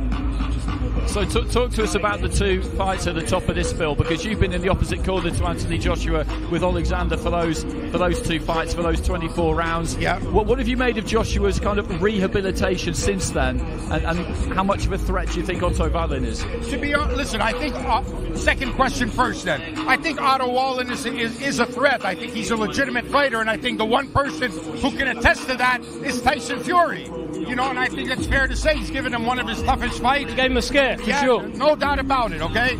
As far as the Joshua thing is concerned, I think the British media and people who are directly connected to Joshua, I think, made him feel like what he did with Usyk was a failure, a massive failure. And it wasn't. It was a hotly contested contest. The first fight after 8 rounds, the fight's even. Everybody just downplayed it like he was supposed to walk through Usyk and it was supposed to be a walk in the park. And everybody treated him like he was, Britain's greatest failure. And that's not right. I totally agree with that. It's not right that they did that. He fought a good guy, man. He fought a guy who was proving himself as a legitimate champion. And you all treated Anthony with a lot of disrespect, I believe, and he deserved better than that for what he's done in bringing British boxing to where it is and on the world stage and being 2-time heavyweight champion of the world and coming back from a crushing defeat to Ruiz to win the title again. And you lose to Usyk and you treat it like as if you were a 9-1 underdog and you lost to the guy. Come on, it wasn't fair. It wasn't right what they did. Well, what do you think of the fight this weekend, him and Otto Valin then? And people are talking about Otto Valin having that southpaw stance.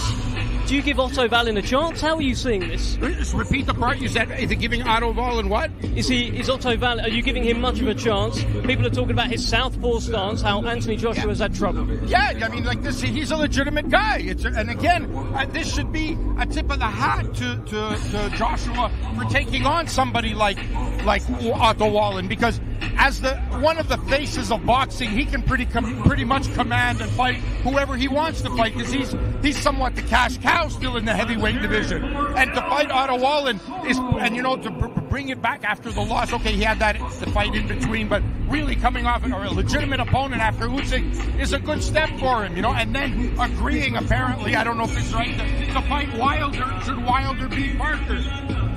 The guy's a man. He's a man, and he steps up, and he deserves the credit. Absolutely. Ross, it's been absolutely brilliant talking to you. I hope to talk to you again later this week. Fascinating insight, and thank you so much for joining us. I appreciate you having me, guys. Thank you very much. There you go, Mr. Russ Abner there. Fascinating insight into the Usyk camp mindset heading into this. What they thought of the Fury fight. Fascinating stuff, Andy. Yeah, he's a really interesting guy to talk to, Ross. He's been around boxing for a really long time. I mean, at the moment, people think of him more as a corner man, as someone who's an expert hand rapper, but he was a trainer from way back in the day. David Lemieux was his fighter when Lemieux was, really making strides. So he really knows what he's talking about. And I agree with him. I've always said since the fight happened that second fight against Usyk would age well. There's Jai Opetaia making his way to the ring, who is promoted by Eddie Hearn, who joins us now. That was a seamless link. Jai Opetaia making his way to the ring, Eddie. Just explain for people who haven't heard what the situation is with the IBF, what happened and how it happened, because I read your comments about it the other day and I agree with you that it doesn't make a lot of sense. Yeah, I mean, just one of those situations where common sense deserts you. I feel like rules are in place to protect fighters, they're in place to protect mandatory challengers and people that have earned the shot to position themselves. Here, no one was being affected. Maris Bradis was the mandatory challenger. He wasn't ready for December 23rd. We all agreed a deal to fight in March, but Jai wanted to be active. His Excellency offered him a fight with Queensbury fighter Ellis Zoro. We all accepted the deal. Let's keep the belt active. Maris Bradis said, no problem. Wasserman said, no problem. We said, no problem. I don't understand what the problem is. So this is just another problem where boxing rules can interfere the progress of a fighter's career. And this is a life-changing opportunity for Jai Opetaia that he shouldn't have and didn't let it pass him by. If he would have turned this fight down and had to wait till March, who knows what could have happened? Bradis could have pulled out in March. He could have lost this opportunity. So the Ring magazine's on the line, and we all know Jarrell Miller is the #1 cruiserweight in the world. Belts do matter, but sometimes we've got to be strong enough to say, no, we've got to do the right thing. Will Anthony Joshua do the right thing on Saturday night? What have you made about his demeanour, his mindset? I'm sure you like that he's laser focused and is kind of what happened yesterday. You must be a fan of that kind of AJ. I want him to be more aggressive, and I think you've done a great job, Dev, in stoking the fire. Thanks very much. But you know, I think I like what I see. You can't really win with AJ. On one hand, he's being too placid. You know, he doesn't really look up for it. Then he's too aggressive. Then he's too short. Then he waffles on with his answers. It's like whatever you want. So what I'm seeing from him is a guy who looks like he means business this week. Everything that I'm hearing out of the Ben Davison camp is like, I just had some lunch with them. They are pumped up for this performance. I mean, I'm excited to see what he's going to do under Ben Davison. AJ's one of those guys, when he believes in the game plan, when he believes in what he has to do, I think he's unbeatable. And you've seen in fights, he hasn't done that, particularly in the two Usyk fights. He was a bit lost with the tactics. He just wasn't comfortable with camp. Time will tell, but at the moment, he wants to take someone's head off. Well, hopefully not me, Eddie. No, well, you know, we'll see. We've got to get to Saturday first. But, you know, obviously it's a very vibrant atmosphere around here. You've got Jarrell Miller, everyone's stoking the fire. It's a good... I think he's enjoying it.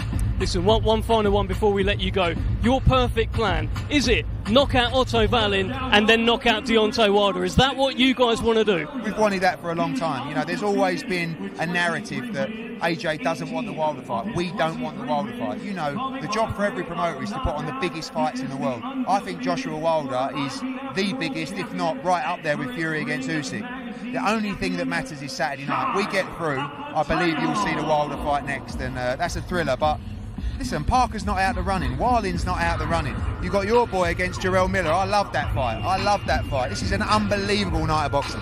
Eddie, I'm sure we'll be speaking to you a lot more during fight week. Great to speak to you. And are you going to fist bump me? Do you want to? Yeah, we'll do that. Lovely little fist bump. Let's bring in Mr. Ellis Zoro. Opportunity of a lifetime. Do you enjoy that up there? I mean, your face was up on the screen and everything. This is pretty big. So this ain't your call, Ellis. Yeah, it's not your call. It's massive, man. I'm taking it all in. I'm enjoying every day. Like, I'm enjoying all the different media things that I've got to do. Yeah, and I'm really enjoying it. From every interview that I've seen with you, every time that I've heard you speak, whenever I've spoken to you about this fight as well, I've been so impressed, me personally, with your mindset. You're just looking at this guy. Sure, he's very good, but 2 arms, 2 legs, right? Yeah, and it's just... I said it over there to the zone. I'm undefeated, not necessarily for a reason. I am undefeated for a reason, but I've never anticipated losing or thought about losing. I've been underdog before. Obviously, this is a much higher... my opponent is much higher in his skill set, but my mindset remains the same. Yeah. What do you make of him? Not necessarily as a fighter, but kind of as a person, because he's very intense. He's very intense, Jarrell Miller. No, I think he's cool, man. I've seen him in the hotel. He's been cool. Yeah, I haven't felt necessarily. That's not my perception of him now, to be honest. Now. Bit of a change in training setup, I understand. You're back with Martin Bowers as well. You're back with the Peacock boys. Tell us a little bit about that, and how is that going to help you, Ellis? In terms of experience, it will help me. Obviously, Martin's been on this level before. That's not necessarily why I departed from Mickey. It's a separate reason. But yeah, like, he's been here with Daniel and Usyk and whatnot. So yeah, he's been on the big stage, and I'm sure having that calmness and composure in my corner can only be a benefit. And you're a guy that's never lost, right? I've heard you talk about this. Amateur or pro, you've never lost. So you've never had that feeling, and it's really not even on your mind heading into this, even though everyone's writing you off, right? Yeah, like I said to you yesterday, that people have wrote me off before. Obviously, there's just a lot more people saying it because the event is so big, and this show has been promoted a lot more than the normal show.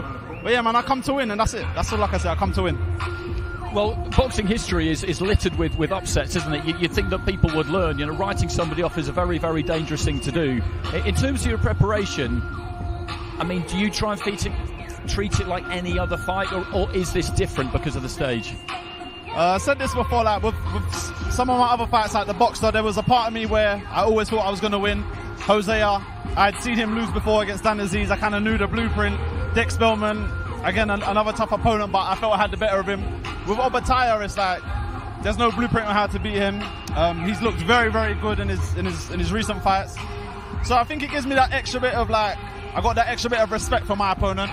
Not to say that I ever cut corners before in training, but I'm going to bed extra bit early. I'm training hard. I'm doing the extra miles. I'm doing the extra rounds. So, and that's what happens when you're fighting this kind of opponent. Yeah. Hey, so even though it's been a short camp, no shortcuts.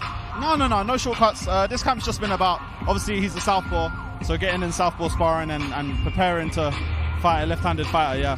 When you think about it, when you look at the cruiserweight division, I've heard you say he wasn't really on your radar because you were going the WBO route. You won that European title. Is he the hardest fight out there for you when you think about it? Yeah, I would say so. I think he's the hardest fight for anyone. Yeah, he's definitely the number one in the division, So, but I'm glad that I'm gassed, man. I'm glad that I can test myself against him.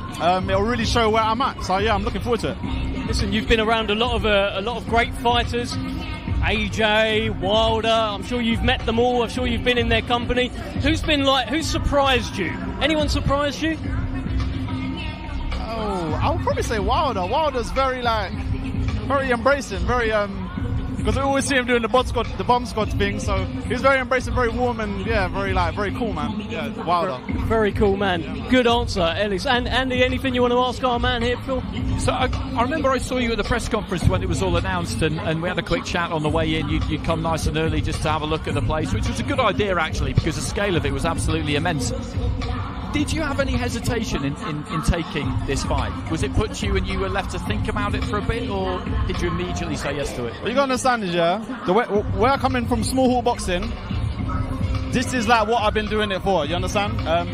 If I turn down this fight, where am I gonna go? That's always been my mindset. I've never been in a position to turn down a fight, take a warm-up fight.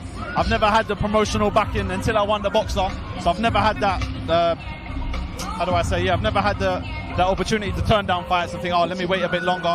I'm 31 years old, do you know what I mean? I started boxing a little bit late. If I was 18, 19 years old and this phone call rang, then maybe I'll go another way, if that was my agenda. But at this age, on this kind of show, for this kind of money, no.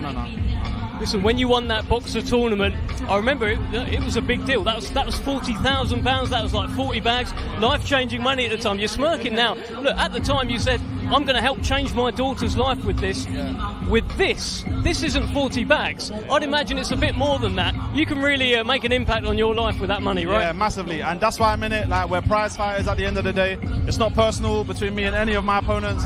I'm just in there to provide myself and my family with a better life, and that's what this fight has allowed me to do.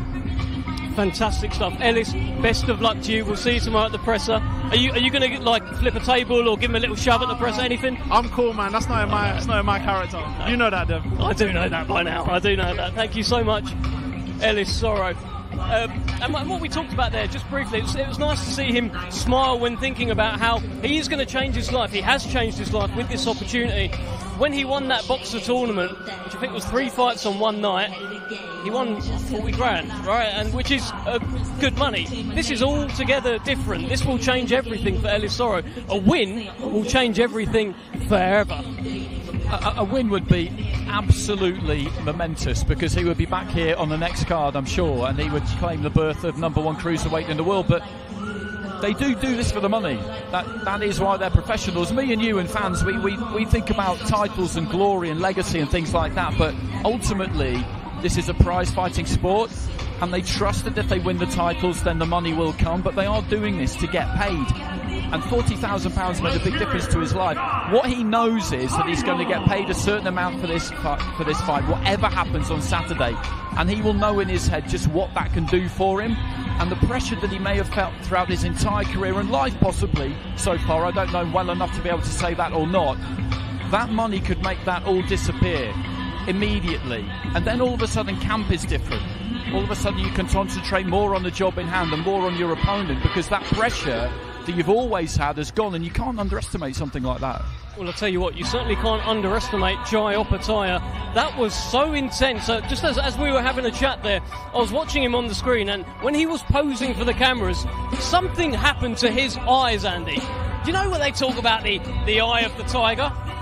He's got that. He has that look. He has been so focused all week. He's a man who believes he's the king of the cruiserweight division. He just needs to collect all those belts to really prove it.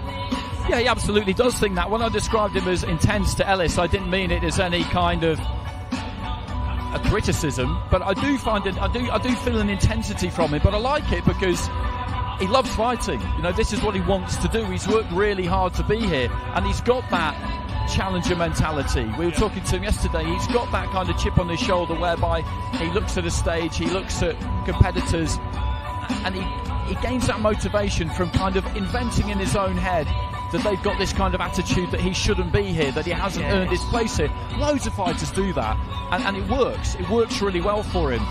He's a powerful guy. Yeah. He's a dangerous guy, and he's good to watch as well. Yeah, listen, and that was very well explained, Andy. That chip on the shoulder, and not in a negative way, in a kind of... Look, he even said it at that launch press conference. I asked him, you know, does this feel like a lifetime of hard work finally being rewarded? And he said, look, I'm looking around here, I'm thinking, oh, should I be up here? But then I think, yeah, I do deserve to be up here. He does belong. For me, he's one of the best fighters in the world, and that performance last time out against Jordan Thompson, listen, Eddie Hearn referred to it himself as a demolition job. It truly was that.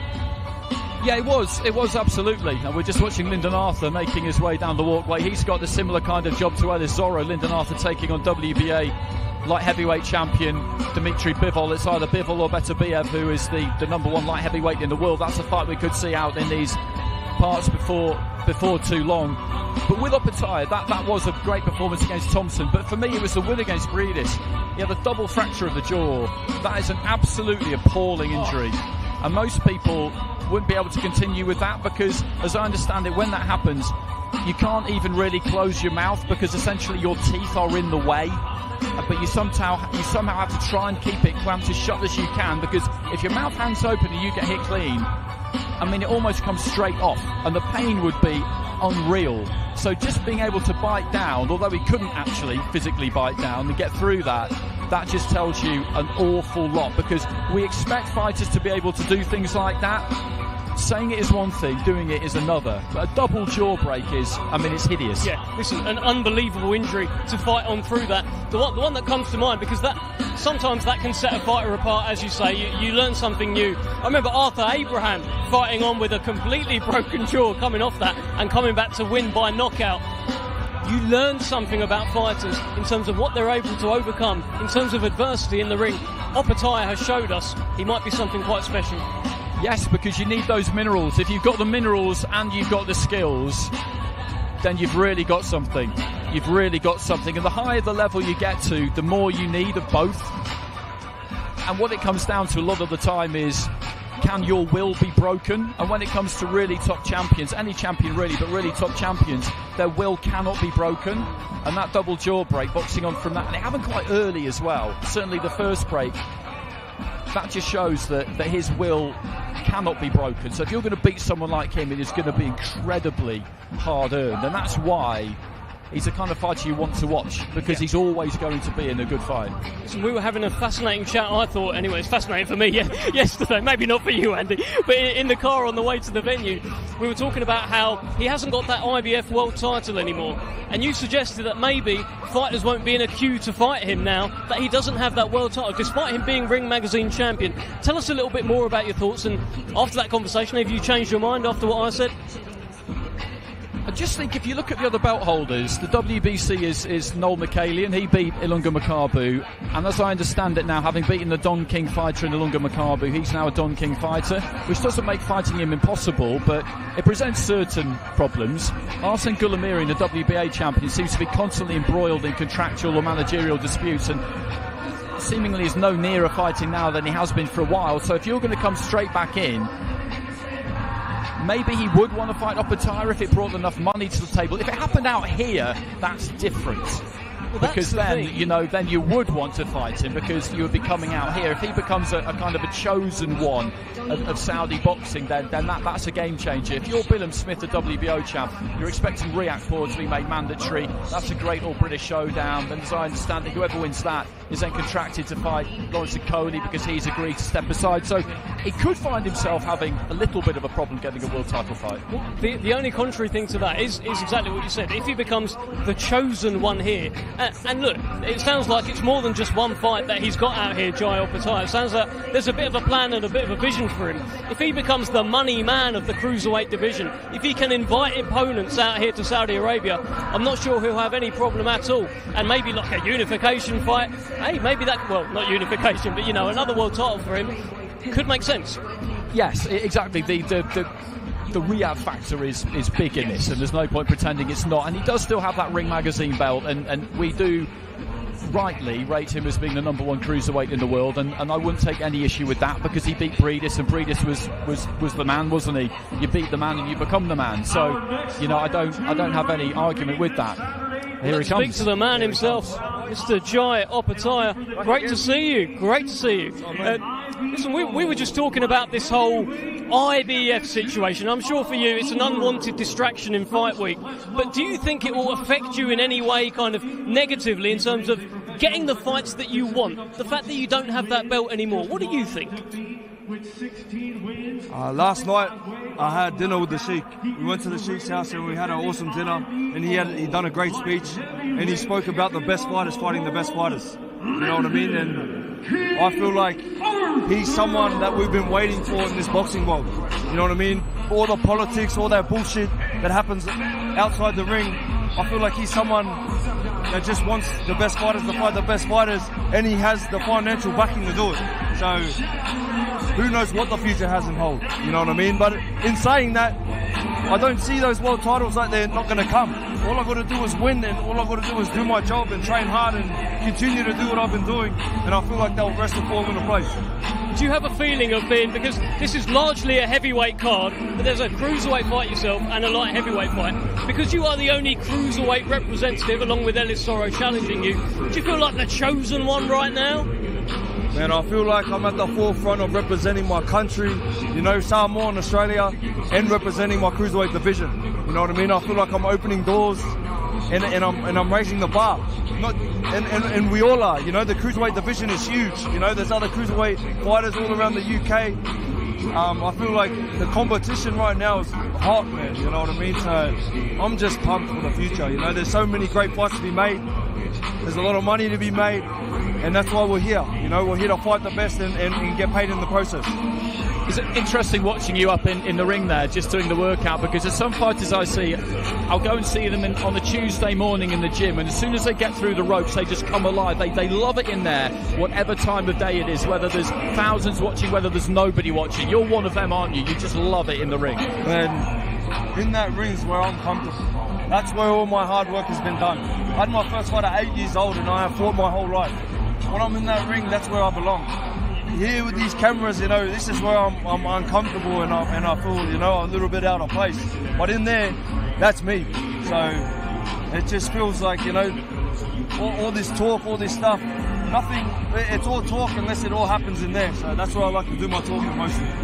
It's interesting what you said there about sometimes, like, maybe you feel out of place. We was talking about this, what you said at that launch press conference, where you talked about, I'm looking around, I'm like, do I belong here? But actually, yeah, I do belong here. Do you have this kind of chip on your shoulder where you feel, yeah, I need to show these guys what I'm all about? I don't mean I don't belong up there with the fighters. I mean with you guys in suits. You know what I mean? We live different worlds. You know what I mean? My upbringing and the way I've had to live my life in and out of the gym 24/7, fighting in the ring, a lot different to other people, you know what I mean? But up on that stage, in that press conference with other fighters, that's where I belong, you know? That when I was there, it was like, yes, you know, finally, I'm here where I belong. So I'm pumped to be a part of this fight night, you know, and I'm pumped to be making statements. My understanding is you've got the call now from Tyson Fury. Please come and join me in camp. Please help me prepare for Alexander Usyk. How will you approach that? How will you approach that spar? Are you looking to kind of help him, or are you looking to help you and gain from it? We're world champions. You don't play boxing. He's the same. You don't go in there, you know, you don't take it too easy. You go in there and you spar. You're there to better yourself, and I'll be getting ready for a fight, he'll be getting ready for a fight. So it's going to be good, you know. It's all experience under the belt, mixing it up with other world champions. You know, I believe he's one of the best heavyweight world champions of our generation. You know what I mean? I've got tremendous respect for Tyson Fury, but I'm so excited to get there and do what I do and earn their respect. You know what I mean? But back to Saturday night, you know, you've got a job to do against Ellis Zoro. He's somebody you might not have known all that much about. This is a massive opportunity for him. And you said something really interesting to me on Monday where you look at Ellis Zoro and he's you 2 or 3 fights ago. And that, regarding him like that, means that you can't take him lightly. Not at all. I don't take any fight lightly. Who I was before I fought Breeders, that's exactly who they thought. You know what I mean? I didn't have a chance. He was too good for me, all that. So I'm training for someone like me. I'm training for someone that's as hungry as me and I was. I know there's someone out there that's going to come and test me. So I'm ready for him. Fantastic. Great speaking to you. I love speaking to you. I feel like you've opened up more and more as we've got closer to fight night, actually. You see some fighters start closing off. You seem to be getting more and more comfortable in the week. Do you agree with that? I don't know, man. Like I said, this stuff in front of the cameras, it's not me. You just got me halfway through a session and then cut me off, so I'm a little pumped up. But I'm pumped to be here. I was saying this to Ellis earlier, like, this is the first time I met you this week, and you've got a real energy about you. You know, coming out of the ring, of course you do now, you've got a sweat on, but even just generally, I do feel a real energy off you and intensity off you. Have you always been like that? So really, I don't know, I muck around a lot as well. Like, when I'm here, we're here to do a job. I'm here for a purpose, you know. I'm away from family, I'm making sacrifices, you know. I don't get to spend Christmas with my family, you know what I mean? This isn't time to waste. I'm here to make the most of it, so that's what I'm trying to do. Okay, well, best of luck to you, Jarrell Miller. Brilliant meeting you. Drop the mic back there. Appreciate it. And fist bump me on the way out, please. Mr. Jarrell Miller. A fascinating man. And you talked about the intensity. You can see it there. Like he really thinks about what he's going to say. He thinks about his answers. It feels like he's ready to have a fight. Yeah, he absolutely does. And he's one of these guys who he will say that it's nothing personal, and he will mean it, because an opponent to him is just somebody who's in his way. But he is looking to absolutely take you apart. He's looking to punish you mercilessly for being in his way. And he's vicious. You know, he's a vicious fighter, and you need to be when you get to the top level. I like the demeanour of Ellis. I think he's approaching this in exactly the right way. But it is a very tough job that he's got on his hands on Saturday night. There's no question about that. And I like that mentality that he's got up a tire of looking at Ellis Zoro and thinking, I know where you are because that's where I was until recently. Well, I think his mentality, both mentality of both fighters, has been absolutely superb into this. These are guys who don't know how to lose. 2 undefeated cruiserweights heading into there. It's a fascinating matchup. And in terms of Ellis Zoro, he could change everything. He could change his whole life.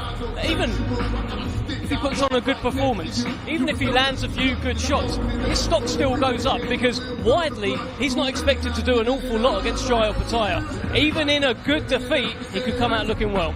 Yeah, absolutely. And you know, when we're talking to these guys during the week, and it's the same with Lyndon Arthur, you tread carefully because you don't want to say to them, listen, win, lose or draw, in brackets, I don't think you're going to win, but with a good performance you can do this, that and the other. But you're absolutely right. It is one of those situations where your stock can absolutely rise in defeat with a good performance because you've gone from, this was probably around English title level. I think that's probably about fair because the cruiserweight scene in the UK is pretty stacked. And there were people ahead of him in those rankings to box for the British title, so that would have been roughly where he was, maybe between English and British, somewhere around there. If he can put up a good performance against Jarrell Miller, then all of a sudden people will look at him differently. You know, you look at Craig Richards against Dmitry Bivol. No one really expected him to do much, did they?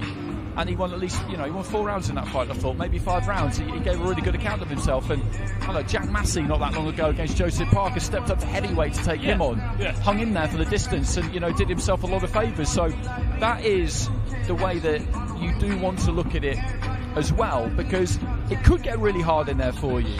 And you just need to make sure that, as in any fight, you don't leave with any regrets, because when the opportunity's that big, you need to max it out. And in certain instances, that might not mean winning.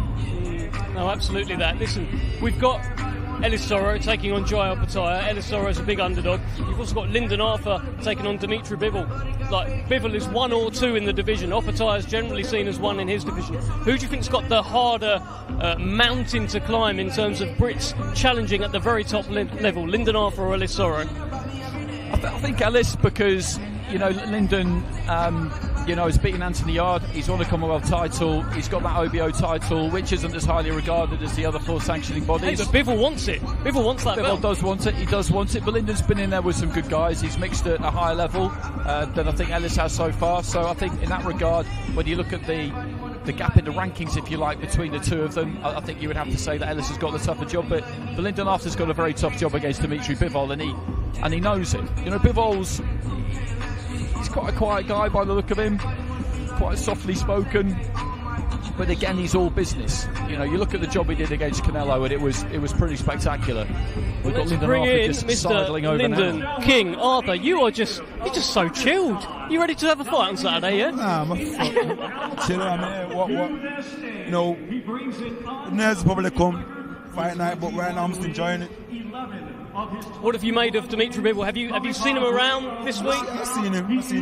Look, there's no animosity between any of us, but we're just hearing it run a fight. It's business.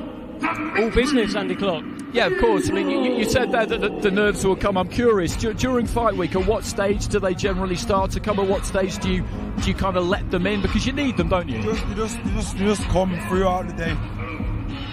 You need them. I think gives you extra bit of sharpness. Coming to the arena, then getting your hands wrapped, and then it's time to go. And just go in there and do what you can. Well, there is Dmitry Bivol currently on the screens for viewers. What do you see when you're looking at him? Is this just a target? One big target? It's just a boxer like me. 2 arms, 2 legs. He's okay at boxing. Hey, he's no Lyndon Arthur. There we go. You know what I'm saying?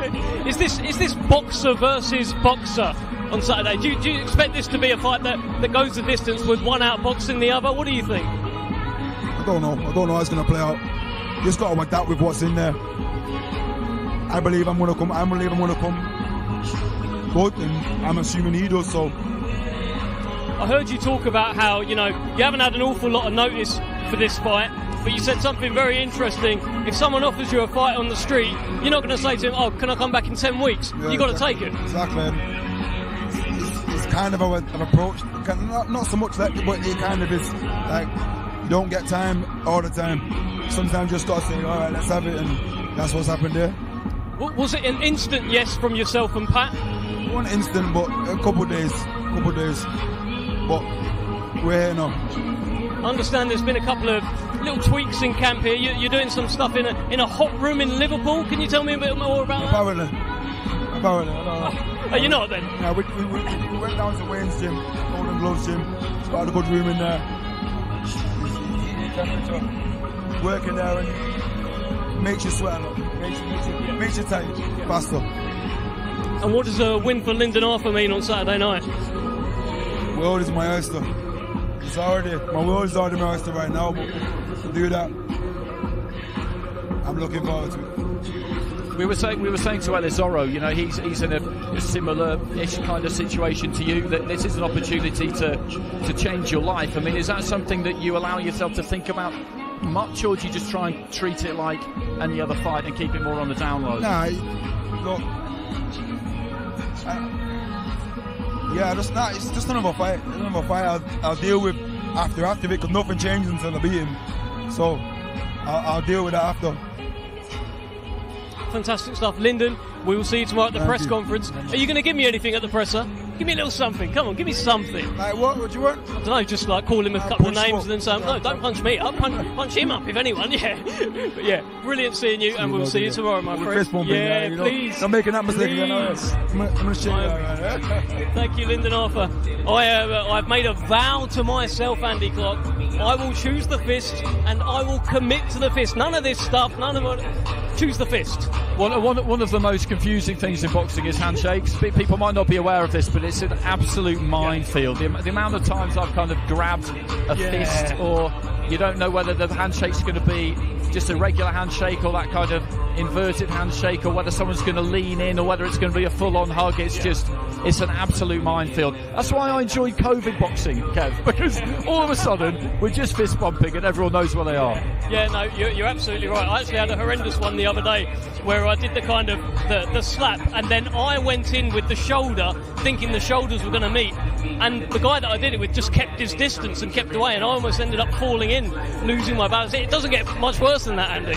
No, these are the problems that we have that people aren't aware of. But what problems can Lyndon Arthur cause Dmitry Bivol, who we are watching now, a very fluid boxer?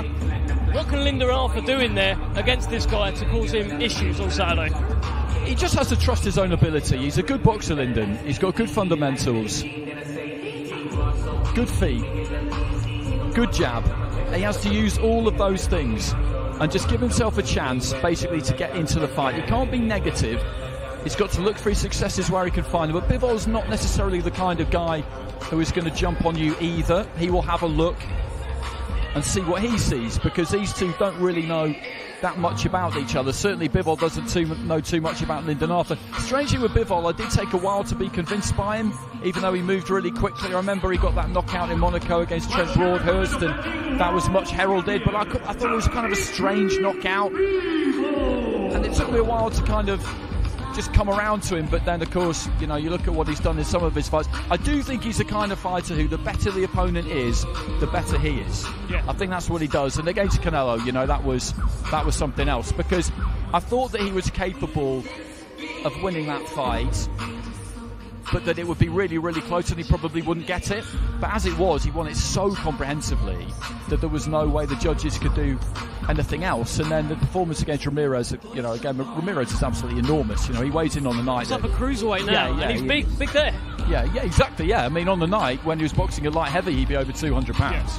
Yeah. No, absolutely. And you talk about how Bivol, maybe there have been some performances in there where he was a bit flat. People talk about his fight with Craig Richards, and that was fairly close. A couple of the judges had it quite close that night, and maybe that actually ended up earning him the fight with Canelo, because he didn't look as, like a huge world beater. So what kind of Bivol can we expect now? Now that he's got his tail up, now that he's had that fight with Canelo, the win over Canelo, win over Gilberto Ramirez, is this therefore the best Bivol ever? I mean, it could very well be, because you have to remember the stage we're on and the rewards that are available here if you keep winning. Because him and Beterbiev were both here at the end of October, and we saw those pictures of them speaking to each other. Not much was said between them. Dmitry said that to us the other day. They didn't really talk too much about the fight particularly. I don't really believe him, because why wouldn't they have talked about the fight? But that fight needs to be made. It'd be a fight for Undisputed, and it's exactly the kind of fight that would really interest the authorities here. I'm absolutely sure about that, because they are going to have to move outside the heavyweight division, because you can't constantly be having massive headliners in the heavyweights. You'll run out of fights at some point.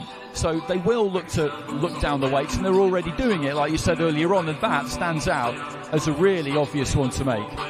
The light heavyweight division does feel like it's going to get blessed by this Saudi Arabian kind of love for boxing, which is emerging.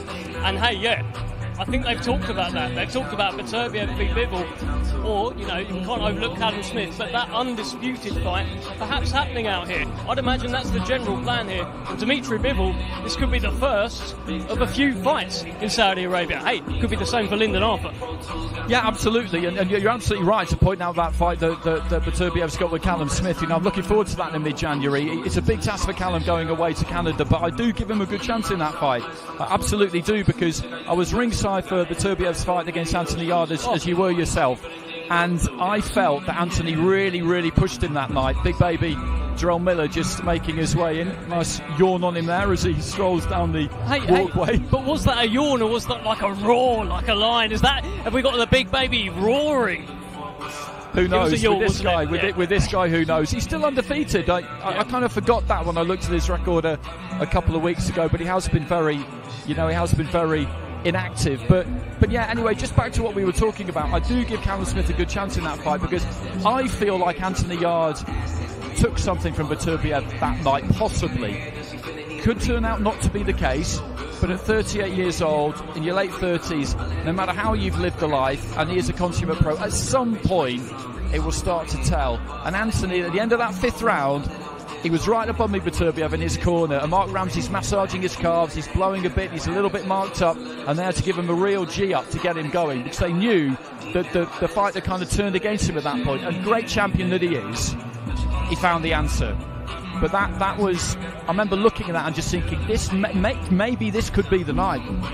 Didn't quite happen, but that night is coming at some point. Hey, but that might also be because of Anthony Yarde. We've got to think of how aggressive he is, how many moments in that fight, where he was able to suddenly turn it around. When other fighters have wilted, you get a barrage of shots from Beterbiev in the corner, you tend to find the floor. Anthony Yarde didn't, he turned that around. So we've got to ask ourselves, has Callum Smith got the same spirit in him that Anthony Yarde had when he is just getting blows raining down on him? That's what I'm finding very interesting about that fight.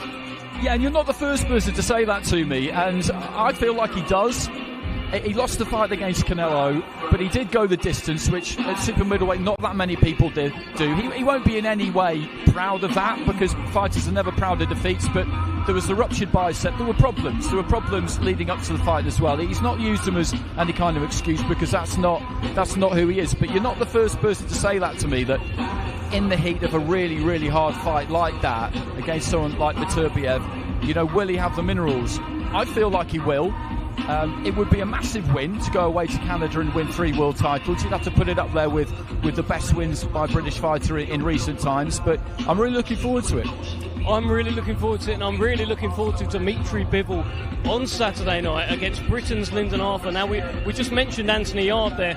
Anthony Yarde is the only man to beat Lyndon Arthur.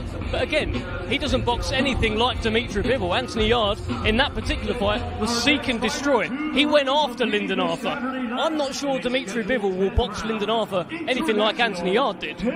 No, I don't think so. I think Bivol's one of these guys who he's been boxing for a really long time. He had a long amateur career, and he feels like he can find an answer whatever the other person does. He's methodical, and he's very, very efficient. He's very organised and very well set up. And you mentioned that fight against Craig Richards, and he did enough in that fight. I felt like he won the fight 8-4, maybe 7-5. Craig did well, but when he was put to Dmitry, who's going to come and join us in a sec, that it was a close fight, he looked fairly nonplussed. Here is Dmitry Bivol. Great to see you. Dmitry, we are now just hours away from your fight in the Kingdom of Saudi Arabia on Saturday night against Lyndon Arthur. How do you feel, Dmitry? I feel great. Now, after training, when I came in the ring, I feel this smell, this mood of fighting, and I'm really excited. I missed for the ring and for fighting. It feels like there is a vision to make the undisputed fight, a vision for you, should you come through against Lyndon Arthur, to fight Beterbiev if he comes through Callum Smith. Are you seeing that vision? Is that what you think's going to happen? Of course, I'm thinking about it. Of course, this is in my plan, this is in my head. Yes, I want this fight. I want the winner of the Smith and Beterbiev.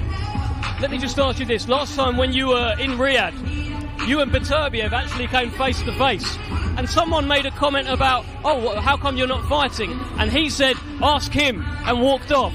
What did you think about that? No, it's nothing. It's just talking, it's just some showing behavior. For me, main thing is what you're gonna do in the ring, and we will see in the ring, and everything will be right, Is it a relief for you to be back boxing, because you've been out of the ring for a long time? What? Sorry? You've been away from boxing for a long time. It's been a long time since your last fight. It must be a relief to be back. Yeah, of course it's great that I'm coming back, but I spent good time without boxing. I healed my body. I cleaned my mind. I feel myself fresh. Well, let me ask you this. There was a clip going around on social media the other day. At the end of your fight with Canelo, you did this. You sort of tapped your shoulder and went no, like that. Yeah. What did you say to him in that moment, Dmitry? I just told that, don't punch on the shoulders. Why? It wasn't make sense in that fight, to be honest.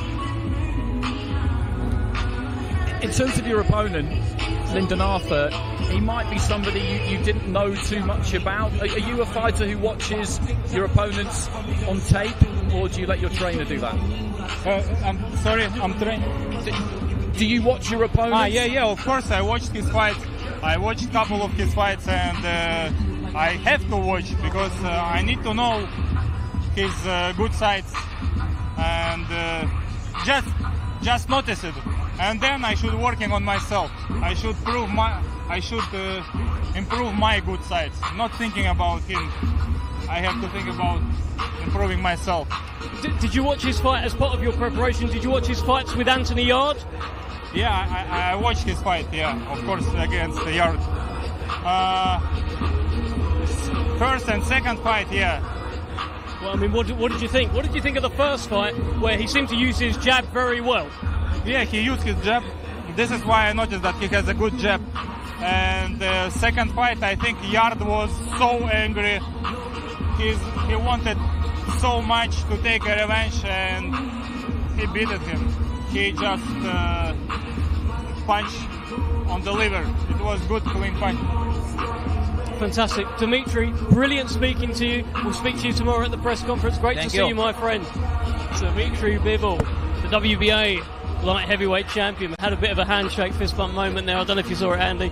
I'm sure he'll be fine. I'm sure he won't be putting that on his social media. Here is Big Baby Miller. Look at this. This is an unbeaten heavyweight. He's going to come in probably around, I spoke to him briefly the other day. He thinks he's going to be about 320, which is lighter than what he was against Lucas Brown, where he was in the 350 range.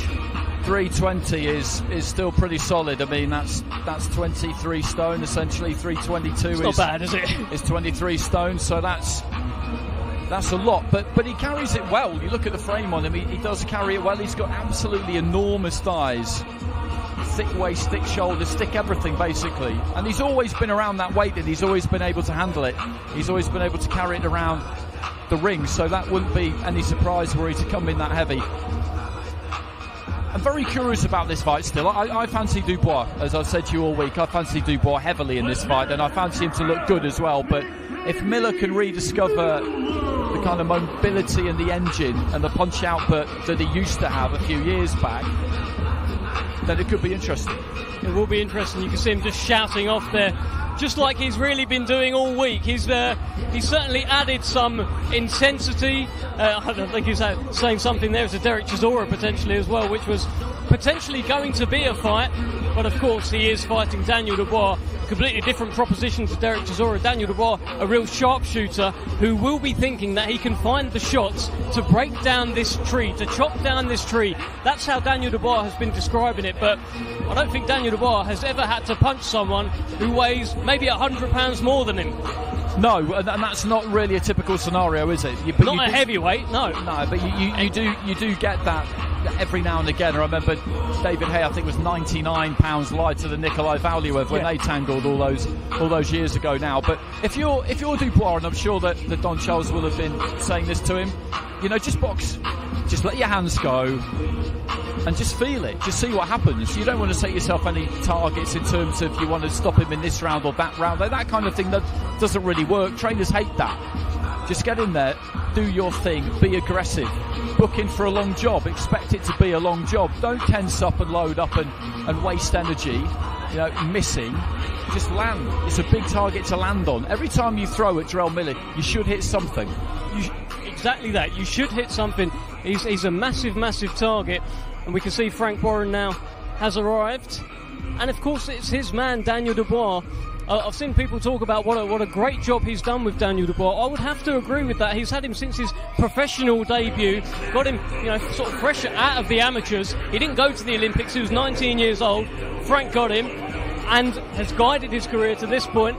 And here is the Hall of Fame boxing promoter, Frank Warren. How are we, sir? How are we? I'm good. How are you doing? I'm good. Listen, Frank, we were just talking actually about Daniel Dubois. We were talking about how you have been with him every step of the journey, turned professional at 19 years old. It's been up, it's been down, but it has to be up on Saturday night. It does. He's got to win this fight. He's got to win it in style, and he's got to shoulder doubters. he does have a desire and he has heart. And that's really what it's about for him. We know he's got the skills, and he's just got to show the determination to get back into the position he should be in, which is up there with the best. Well, you've been in those meetings with him. I've seen him, come into the office, you sit down, you have a little chat, as you do with all the fighters. When you've had that kind of one-on-one time with him, when you've reflected on the Usyk fight, for example, what are those conversations like? And are you seeing that fire in him? He seemed pretty positive today. Oh, he's been positive all week. It's when we get to the dressing room on the night, that's when it matters. People can wake up one day and feel different than they did the following day. With a fighter, it's really important that on the night of the fight that everything is positive and that you're in the frame of mind to be a winner. He wants to be a winner. I think he is a winner. And he has to go out now and do this in style. Well, it's interesting. You can see Dubois on the screen now. I think he's got a new energy drink sponsor there in hype. But I'll tell you, if he is able to knock out Jarrell Miller, who is unbeaten, who has been talking for years and years, that could make this guy a superstar on Saturday night, Frank. Well, look, it's there for him to done. We provided him the platform. We've worked very hard with him outside of the ring and provided these opportunities. He's very, very capable, I said. You've seen him at his best. At his best, he's an unbelievable fighter. But you're only as good as your last fight. And that's the bottom line of it. So he's got to do this job in style, got to be positive, and he's got to go and come. As soon as that first bell goes, he's got to take the centre of the ring, and he's got to be the boss. Get behind his jab and just keep backing Miller up, backing him up, and letting those right hands go. Do you feel like he understands that now is the time? Yeah, well, if he doesn't, then he doesn't understand my language. I mean, as we're talking, I've emphasised this to him much more than I could do. I know his trainer's done the same. This is it. This is where we're at now. He's got to go out and show what he's all about. I think people are forgetting, for the Usyk fight, he'd only just got with Don Charles. They didn't have very long. Suddenly they were fighting Alexander Usyk for 3 belts. Now they've had an extra camp together. They've had that learning together. How much can this additional time with Don Charles help? Well, it will obviously help. There's no doubt about that. But he could have won that last fight.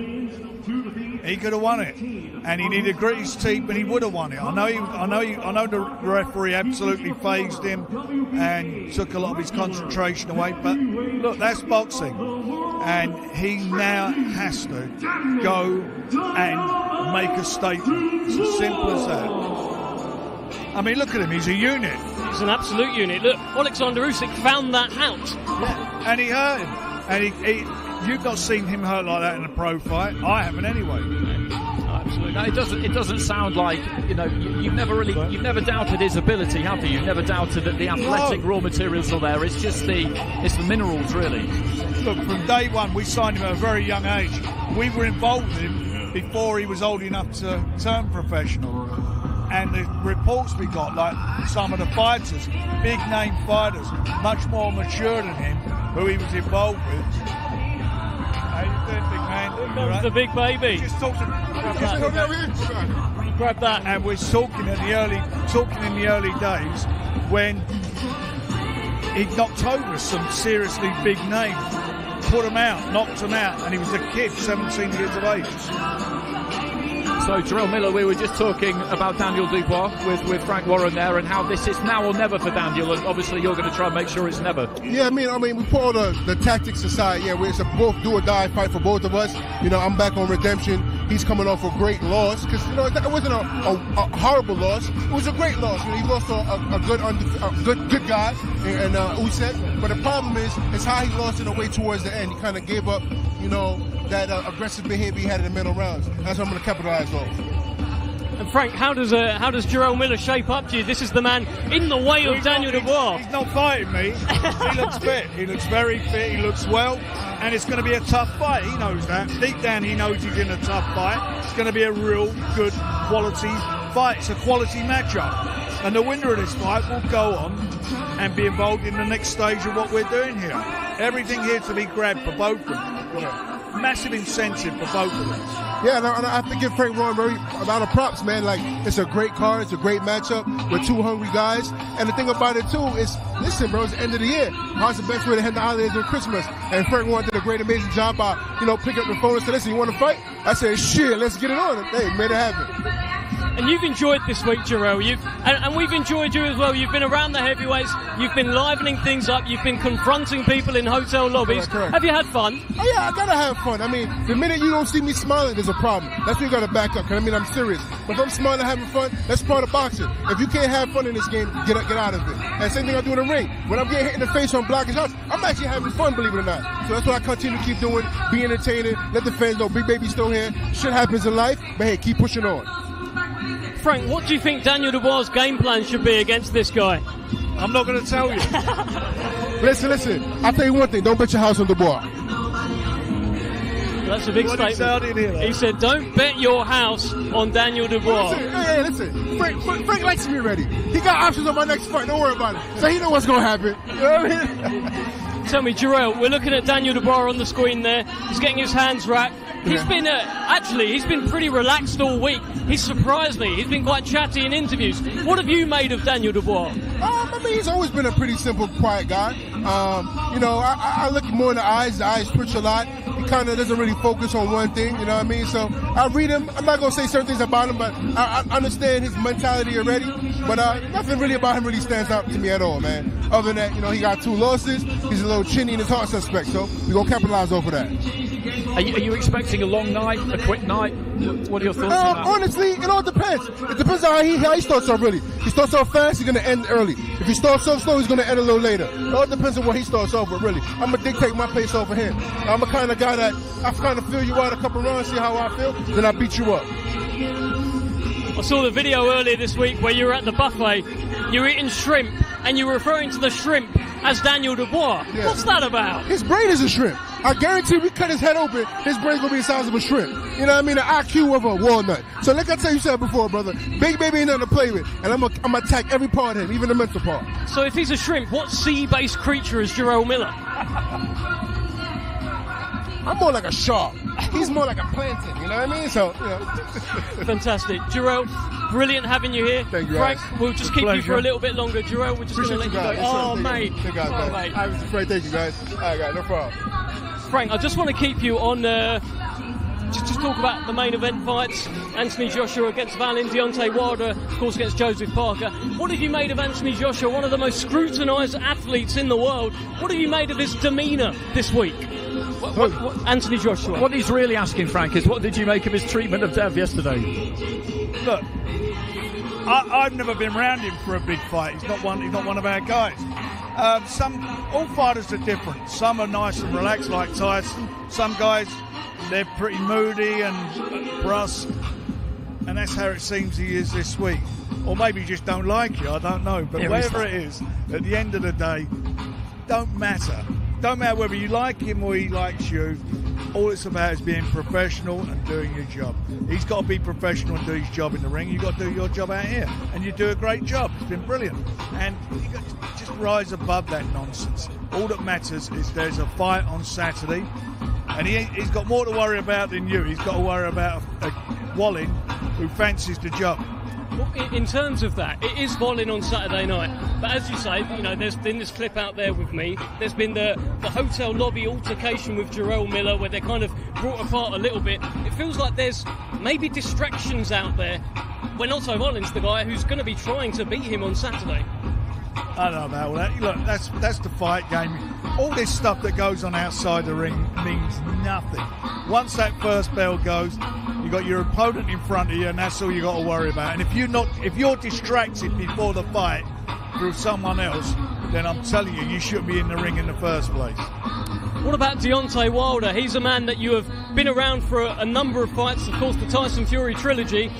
This time, for this fight, he seems so at peace from what I've seen. He's got quite an energy about him. Have you detected a change in Deontay Wilder? I have, actually. He seems more at ease with himself. From what I know of him, he seems more at ease, seems very relaxed. He's got a tough fight. Joe Parker, he's a competitor. He comes to fight. He's only been stopped once in his career. And He's won his last fight and won it in good style. And if you think about, who he trains with all the time, who he hangs out with, which is Tyson, he'll be picking up tips from him as well. So it's going to be an interesting fight. I think both of the joint main events, I think they have tough fights. I agree that there's a bit of a change in Wilder. Did you think that's come about because when you've been knocking everybody out and winning all your fights, and then all of a sudden, twice in a row, he got beaten and he got stopped both times, you have to find a way to deal with it, and I think that's probably why he's a different person now. I think he struggled. The first fight against Tyson, he generally felt that it was all over in that last round. And when Tyson got up and took the fight to him and came by the end of the round, was back on top, I think that took a lot out of him. The second fight, Tyson just done a job, as we all see. And the third fight, bringing on his new trainer, I think done a good job with him, Malik Scott, an excellent job. That was a tough fight for both of them. Tyson prevailed at the end. But, he's a tough guy, and it's going to be interesting to see what that fight has taken out of him. It's 2 years ago. He's had a win since, but mentally, what is that up there? What is in his head? Well, we're looking at Joseph Parker on the screen. I just want to ask you, you're of course ringside for his epic battle with Joe Joyce, where Joe Joyce overcame him in the end. But I felt like we learned something about Joe Parker that night. He was very tough, he was very game, and for a while he wouldn't go away. No, not at all. I mean, that was a great fight, great performance by Joe. Joe took shots in that fight, but a great performance by him. And Joe Parker comes to fight. And all these guys are basically at a stage of their career where they cannot afford the loss. They need to win, and that's why it's such a great card. Yeah, and perhaps no more so than Daniel Dubois there, who, once again, there are questions out there about him. We've talked about it, though, and he looks like he's very relaxed. We've just seen him smile. We've just seen him snarl. Are you happy with what you've seen from Daniel Dubois this week? It seems all okay to me. He's just had a little move around in the ring now. Yeah, that's all. All the hard work was done last week. This week, it's a waiting game. Countdown time every day. You just wanted to get it over with. You just want to get to the night, get to the fight. That's what everybody's waiting for, and that's what they want. They hate all this hanging around, all this media stuff and everything. All they want to do is do what they're paid to do, which is fight. And that's what Daniel wants. And then once that bell goes, we're going to see what he's got. It feels like, from speaking to him this week, what happened with Alexander Usyk, that can be something that either breaks you or makes you. Correct. And it feels like the latter for Daniel. We'll find out. I know I keep saying it. We'll find out on Saturday. We can hypothesize, we can say all these various things, but at the end of the day, so you're not going to know till the bell goes. That's why you've got to watch this. You've got to be on Saturday night. Watch this fight. Let's see what he's got, what he's going to bring, and let's see what Jarrell Miller brings as well. By the way.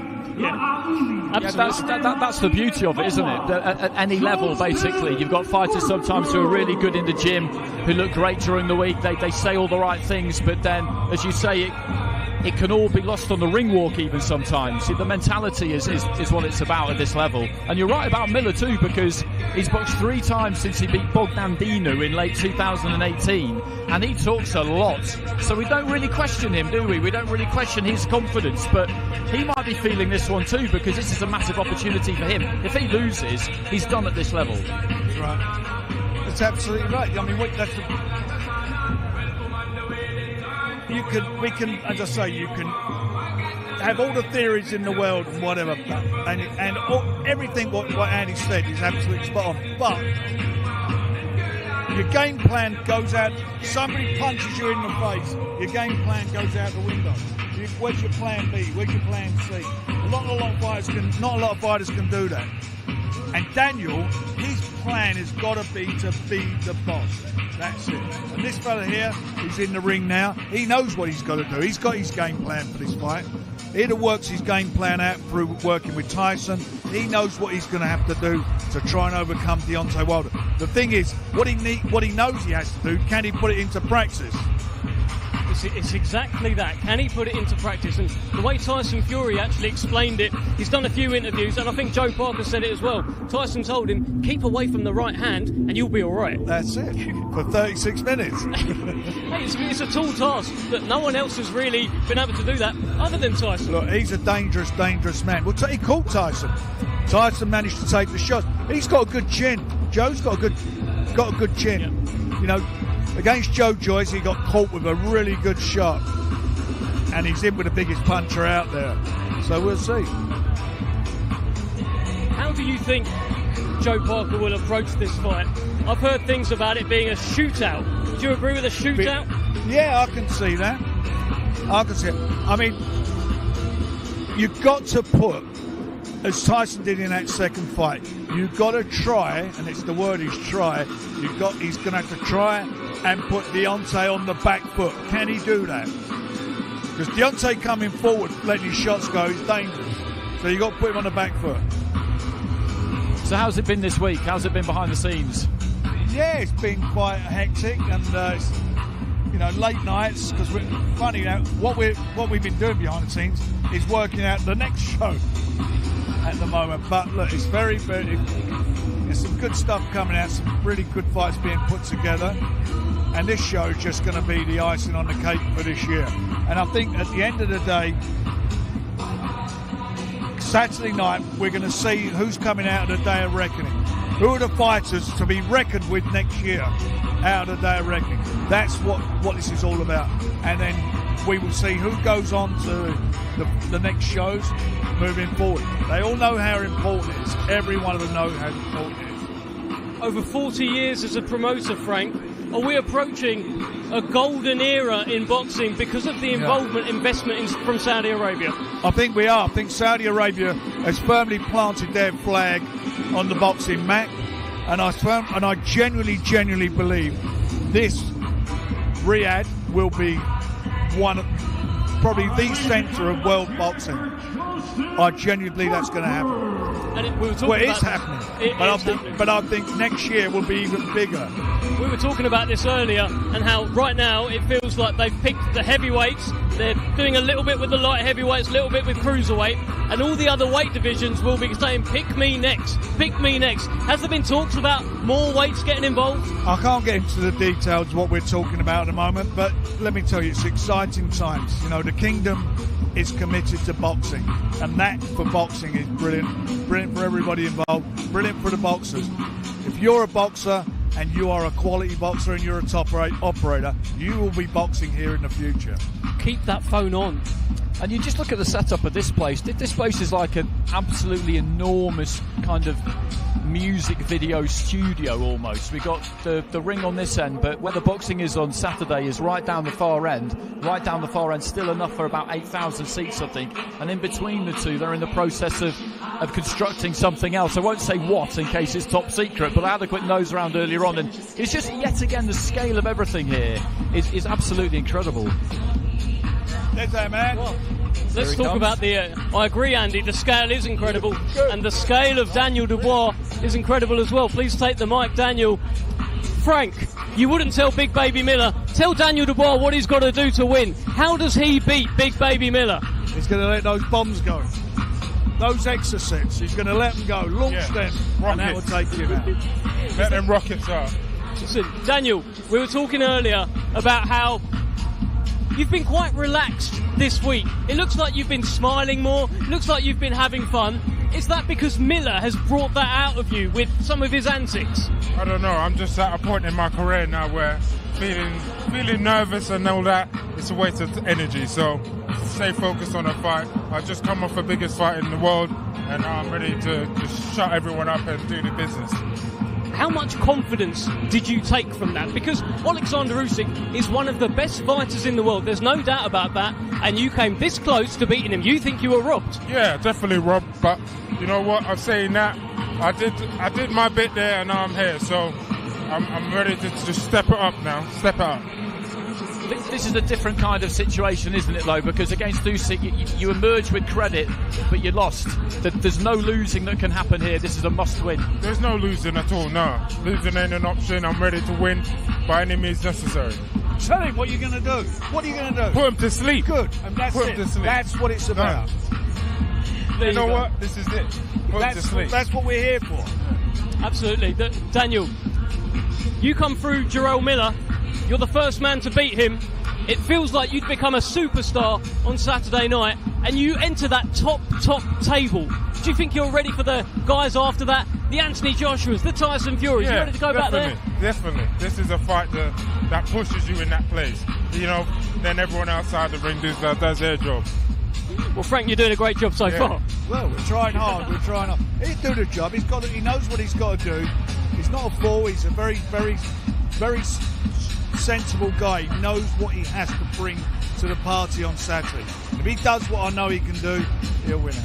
Yeah. And Daniel, listen, we saw a picture of yourself and His Excellency Turki Al-Sheikh go around yesterday. What was it like to meet him, and how was it?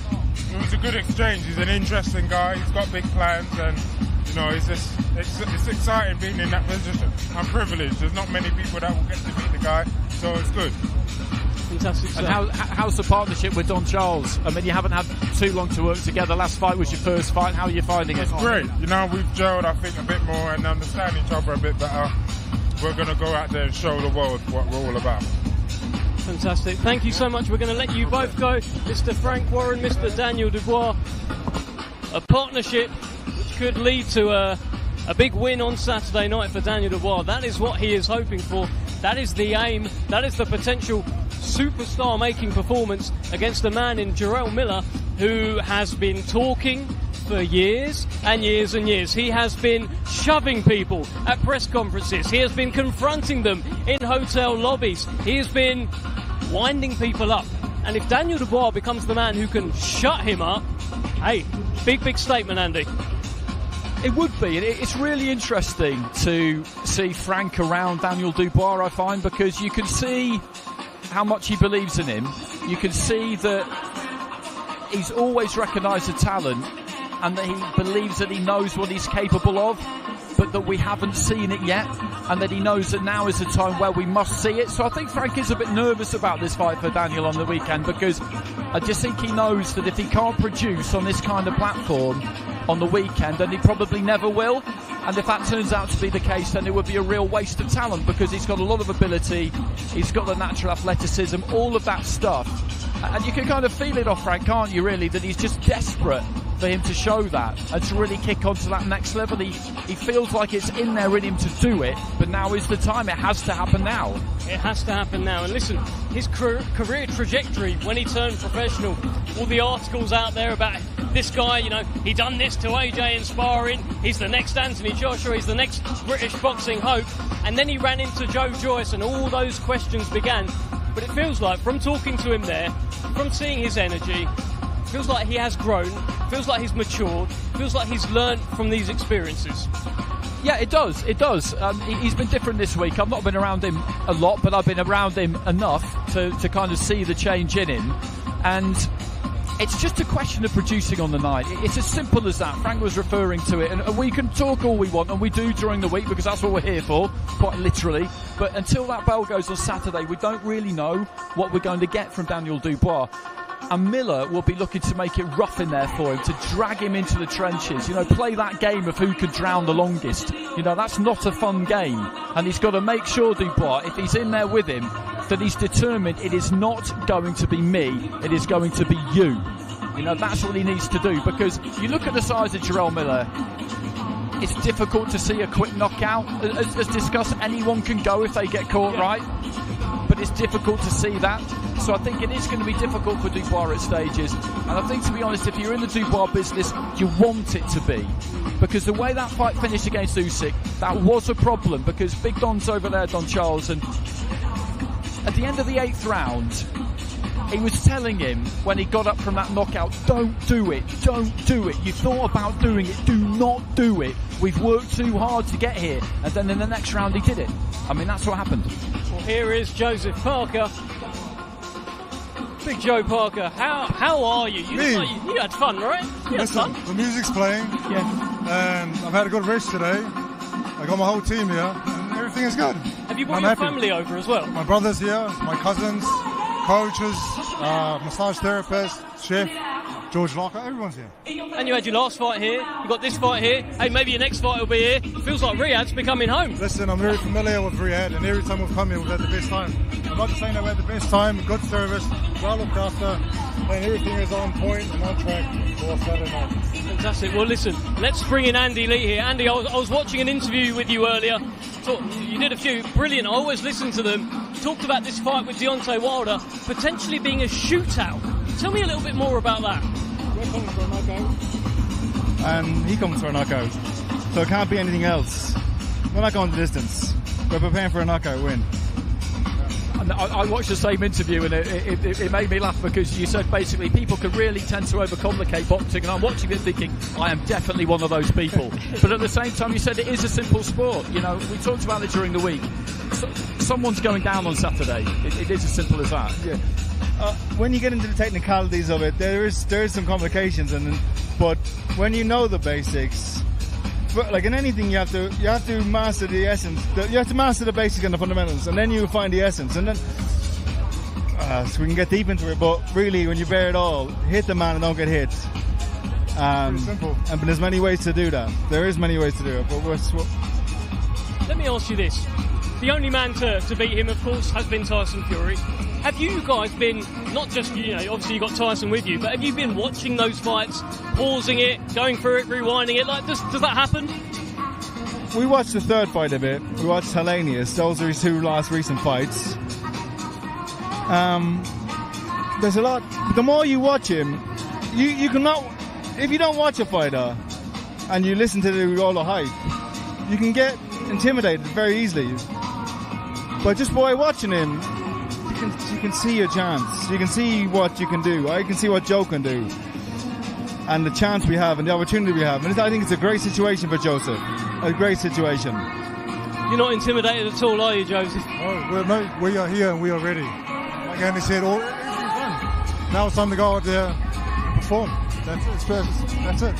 We were saying to Frank Warren just now, actually, that as a character, Deontay Wilder does seem to have changed a bit over the last few years, maybe due to those defeats against Tyson. He seems like a bit of a philosopher these days. Yeah, have you noticed that? It's a different approach, and I guess maybe it's the opponents that he fights. Different approach from what he's had in the past. And I guess it's great to be respectful. He's still with a new coach as well. Yeah. And I think a fighter like Deontay, who is a devastating puncher, if you try to add some technicalities to him, you might take away some of the things that got him to where he once was. There's ups and downs to everything you do in life and in boxing, and for every up that he might gain in technique, he might lose a bit of that explosiveness or that rawness or the unorthodox style that he had that made him so unpredictable.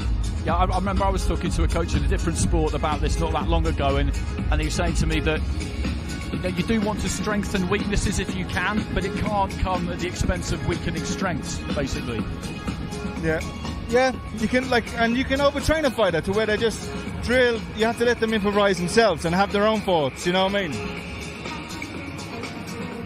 It's a simple game, as I said. Simple game. Let me ask you about his fight with Robert Hellenius. That was the last one. Now, a lot of people will look at that and they'll say first round knockout, he knocked him out. But in the time preceding that, did he have it all his own way against Robert Hellenius, or did you see anything in those preceding 2 minutes 57 seconds to suggest maybe he's not the guy he was? You can't really tell just from the little round, the first round. He was just moving around. He was sparring partner, former sparring partner, just moving with him. Well, look, he's about to be introduced. You're about to look at the man himself. What do you see when you look at this guy, Joseph Parker? You're looking at the screen. What do you think? I see a man, and his name is Deontay Wilder, and he's ready to put on a public performance. Well, look, he's a man who also plans to knock you out, though. I mean, there's not many men around here who are planning on doing that on Saturday. Just this guy. Yeah. Listen, he wants to knock me out. I'm going to knock him out. And all the fighters on the undercard will knock each other out. That's guys, can I just let Joseph watch this now without me talking about it? You go watch Deontay. And if you want me to stay, I'll stay. But if not, I'm happy to leave too. No, you can stay with us. Absolutely. Joseph Parker is going to get pull up a pew maybe ringside to have a better look at Deontay Wilder. But we do have Andy Lee with us. Deontay's getting a little massage in there. What have you made of Deontay Wilder this week at the launch press conference? Actually, it was very peaceful, didn't want any beef with anyone, and then he went to the States and started doing interviews about AJ, talking about Parker as well, what he's going to do to him. What do you make of him? I haven't had an interaction with him this week. They haven't even had a face-off yet. Listen, you can't read anything into anything, you know. You saw this stuff. There might be some bit of bravado or gamesmanship in it, but you can't tell a thing by a public workout. You can't tell a thing by a person's demeanor. I don't like to look at those stretches, but they look pretty like he could snap a muscle pretty easy. How qualified is this fella? They do look a tad painful. Don't be doing that to me. But yeah, I guess he's stretching out. He does have this. People talk about natural punches. He does have this crazy kind of almost elasticity to him, whereby he can punch hard without really seeming to be balanced. It's how he can generate this power from. If you watch him from a textbook point of view, you say he does everything wrong, but how can that be? Also, it's a paradox because he can generate such power like that without devastating one-punch knockouts. When you got that call, Andy, from Joseph saying, listen, they've offered me Wilder, what was your first reaction to that? Was that, okay, let's go and do it then? Or was it, hold on, let me just... No, give me... I'll call you back in a minute. And did you call him back 1 minute later, or...? A couple hours. I talked to my brother Roger Lee, talked to Adam Booth, I talked to Sugar Hill. But ultimately, I backed myself, and my original gut feeling was take the fight. Because this is what we're in the game for. Big challenges, and this is the biggest challenge. This is the biggest challenge. You got Anthony Joshua having a warm-up fight to fight this guy. So if Anthony Joshua is the champion, Joseph's the man stepping in the ring with him. So we know what challenge this is. Joe Parker feels like the man who always says yes. Not many people were putting their hand up when Joe Joyce needed an opponent. Yeah, no one will fight Joyce. And listen, Joe Joyce, we have massive respect for him, and I think he gets heels up a little bit. He's got still a force to be reckoned with. Chili Zhang, just the wrong style, the wrong opponent, and that's what it is. And I thought that, to be honest with you, I thought that for my Joseph against Joe Joyce, because the time in your development as a fighter is important, right? And the styles are important. I think Joe Joyce can come back from what he's been through, and he'd be better for it. What did Joe Parker learn? What did you guys as a camp, as a team, what did you learn from the Joe Joyce fight? What did you take from it? A lot. We learned a lot. Things we already knew about Joseph, but I said after the fight, Joseph got a heart bigger than this whole arena. He went to that fight under the weather. I don't want to say how bad it was, but he wasn't in full health, but he still stepped into the ring. Like I said, he's a warrior. And he gave Joyce a good go and a fair fight. We learned a lot. We learned a lot about preparing in camp, and if we're ever in that situation again, me as a coach, if ever my fighter is sick, no matter how big the fight is, I'll be taking him out and won't let him fight. He's all right now, isn't he? 100%. It's interesting looking at Wilder here because he has been very relaxed all week. You know, he's been good fun to be around, but at the same time, having lost those 2 fights to Fury, okay, Fury's an outstanding fighter. No one's really talking about Deontay Wilder being under pressure here, but he's under a lot of pressure here. He's the one with pressure. We got no pressure. He's got a lot of pressure to live up to, and especially with this fight looming. If they keep talking about this fight, and he's looking at that fight with Joshua, it's good for us. I'm going to go watch, guys. Thanks for having me on. Brilliant having you. Mr. Andy Lee, a big night ahead on Saturday night for Team Andy Lee as he races past the camera here. But look, it feels like they have learnt from the Joe Joyce fight. They know what they need to do on Saturday, or at least they think they do. Yeah, they do, and he's... I agree with almost everything that Andy says, because you look at the trainers he had Emmanuel Stewart, and they chose him. The Crump tracked him since an amateur, Andy.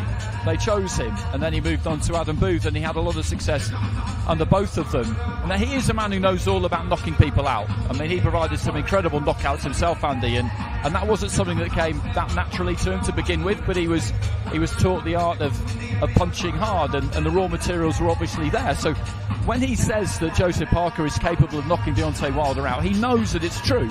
And we talk about it a lot. We have done today, yesterday, the day before, about how in the heavyweights anyone can go. But you have to execute that punch under pressure when you get your chance. That's what it's all about. And that's what the drills are for, and that's what they will have been concentrating on in camp. He will have seen where he feels the openings are. Because as he said in that interview we both watched, he would never put a fighter of his in with someone he didn't think they could beat. They think they can beat him. And it's not just a kind of shrug of the shoulders, oh, I think we can beat him. They'll know how they're going to go about doing it, or what they've seen to make them think that they can do it.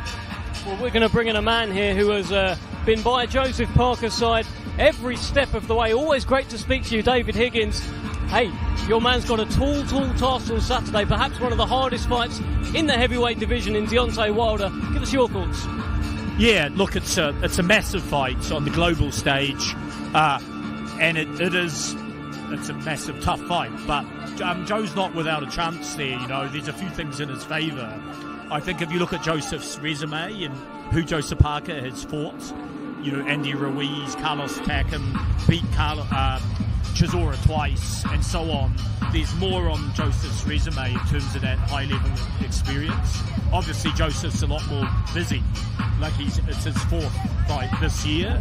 Wilder, I think they're saying he's only fought around 2 years. So there are, you know, we're confident, and it's the best prepared, most mentally relaxed Joseph Parker I've seen in a long time. I mean, it's some journey you've been on with Joe, isn't it? You know, you look at what he's achieved, winning that title in New Zealand against Andy Ruiz, and then we got to know him in the UK, taking those fights back-to-back against AJ and Dillian White, you know, and now he's on to a new chapter, hopefully. Yeah, and you're right, I was just reflecting, it has been quite a journey. I think it shows in boxing that if you stay fit and stay busy and you're winning and always ready, an opportunity can come out of nowhere. Like, look at the opportunity Ruiz got against Anthony Joshua. And similarly here, we thought we were finishing the year with the last win, but here we are. You know, this massive opportunity comes along. You feel like Joseph Parker has the better wins than Deontay Wilder? The better wins? Well, he's got more big names on his resume that he's gone toe-to-toe with for up to 12 rounds. Obviously, Wilder has Tyson Fury, but other than that, you know, there's Carlos Ortiz. But Joseph definitely has more rounds against better opposition. Tell me this. A lot of people are reading into Deontay Wilder's sort of his fights with Tyson Fury and how he was a warrior and he came through. Certainly the third one, you know, he lost, but his stock went up. But were there not moments earlier on in his career where perhaps lesser fighters were able to have success, were able to hurt him? Are you paying much attention to that? Yeah, sure. I think you're right there. And there are chinks in Deontay Wilder's armour. Arguably his defence, his general boxing and ring craft. Obviously his weapon is that massive, murderous bomb of a right-hand punch. But if Joseph can contend with that punch, Joseph should be a better boxer than Wilder. What's the experience of watching him like? Because you've been with him for a long time. I mean, you're almost kind of like family, and sitting at ringside watching someone box is not an easy thing to do, particularly at heavyweight. Yeah, I'm sort of philosophical about it. We are like family, and I love Joseph like a brother, and been there from the beginning. But, you know, again, philosophical. I can't control what happens in the ring, and Joseph loves it. He wants to be in the ring. Like, I'd run a mile, whereas Joseph feels at home in the ring. He's relaxed and he's well prepared. So, you know, I'm excited for him, and I'm very excited if he can get over Deontay Wilder. That'll be probably the defining fight of his career. Andy Lee talked about this fight potentially being a shootout. Now, when you just write that out, that someone's going to have a shootout with Deontay Wilder, you tend to favour Deontay Wilder, right? Yeah. How do you feel about this shootout scenario? Yeah, I mean, Joseph's quite compact compared to, say, Tyson Fury, and on the inside, I mean, you saw Joseph knock Chisora down with uppercuts 3 times. You saw Joseph win his last fight with a knockout uppercut. So it'll be interesting to see on the inside. I think Deontay Wilder can be knocked out if Joseph connects with a good or perfect punch. So I think a shootout is going to be entertaining for the fans, isn't it? I mean, if he wins this fight, Joseph, this would be a massive moment in New Zealand sport, wouldn't it? Absolutely. I mean, it'll be up there all time, I reckon. It will be one of the greatest moments in New Zealand sport, and also Joseph's a massive underdog with all the betting agencies globally, so it would be an upset as well to many people. But not for you. I see the fight as closer than how the bookies see it, that's for sure. And Joseph has left no stone unturned. He's fought 3 times already. He's got momentum. He's on the up. He's knocking people out again. He's had 2 or 3 stoppages this year. And he's just in a great headspace. Wilder, he's had that period off, been shaken up a bit by Tyson Fury, only had a round or 2 in 2 years' time. So, do we have a chance? Absolutely. I think Joseph Parker can do the job. You've been with Joseph every step of the way. He put out this promo video on his Instagram the other day showing Joseph Parker through the ages. A guy who was through the amateurs, then winning his world title. What have you learnt the most? What do you love most about Joseph Parker and working with him? I love how he stayed the same person from before we signed him. I signed him as his first promoter. But Joseph's not changed. He's no ego. He genuinely, some people act humble. They pretend to be humble, but they're not.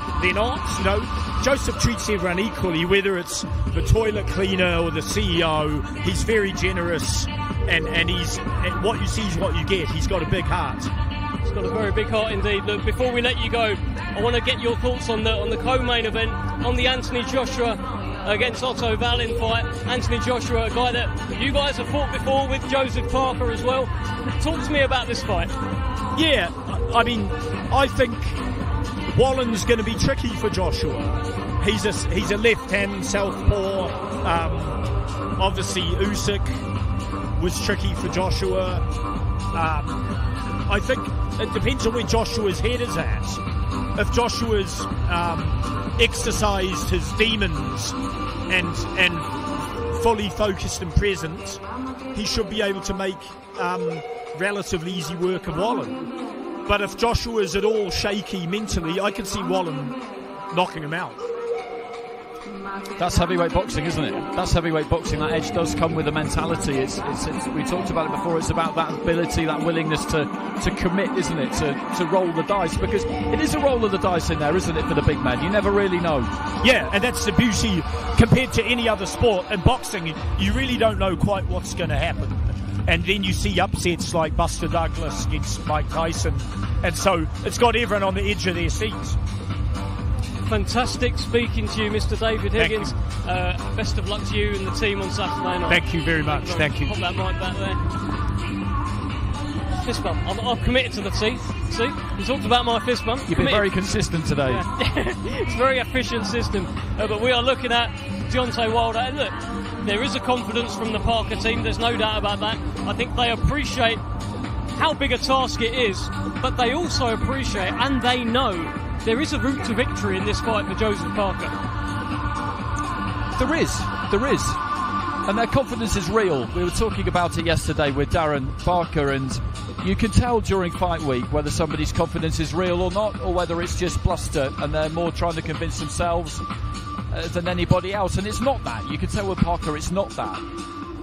Wilder's confidence, I think, is where it needs to be. You just look at him work out here, and he is such an unusual physical specimen, because he bulked up a bit for that third Fury fight. He was, 232, I think, for that fight, wasn't he? Something like that. So the heaviest he's ever been. But generally, at times he's been as low as, I think, 209 pounds as the heavyweight, which is nothing really. No one ever really talks about it, because he's got this absolutely ginormous punching power.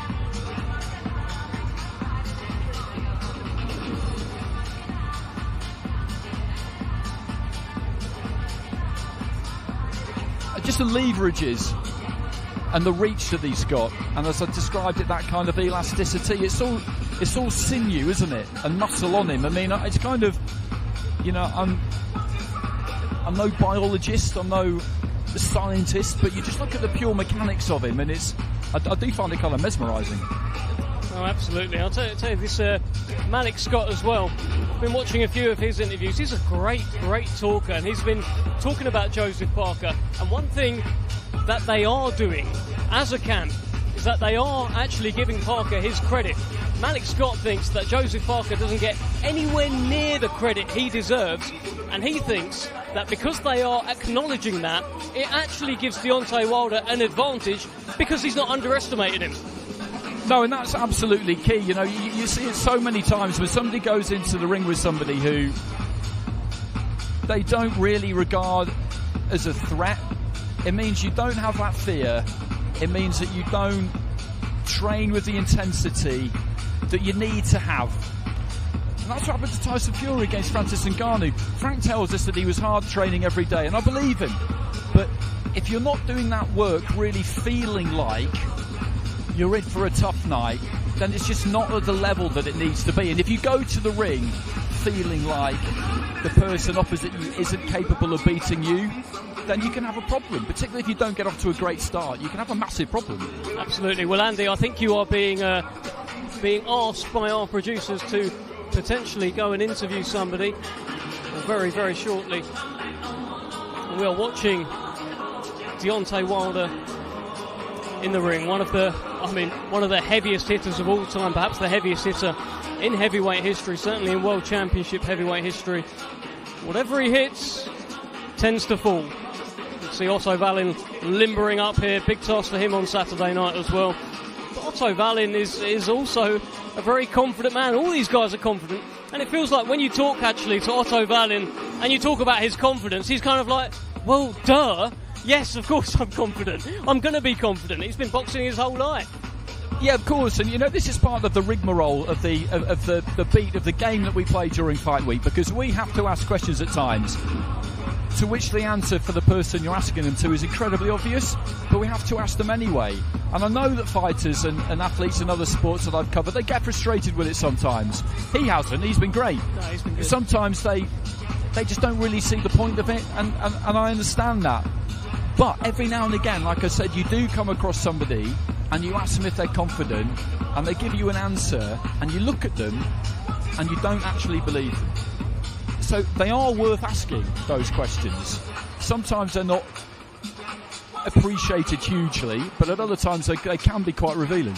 Yeah, well, there's no doubt at all that the man that we are looking at has the ultimate confidence. There would have been question marks as to, you know, after the second Tyson Fury fight, where the invincibility cloak was completely ripped off of him, as you talked about earlier.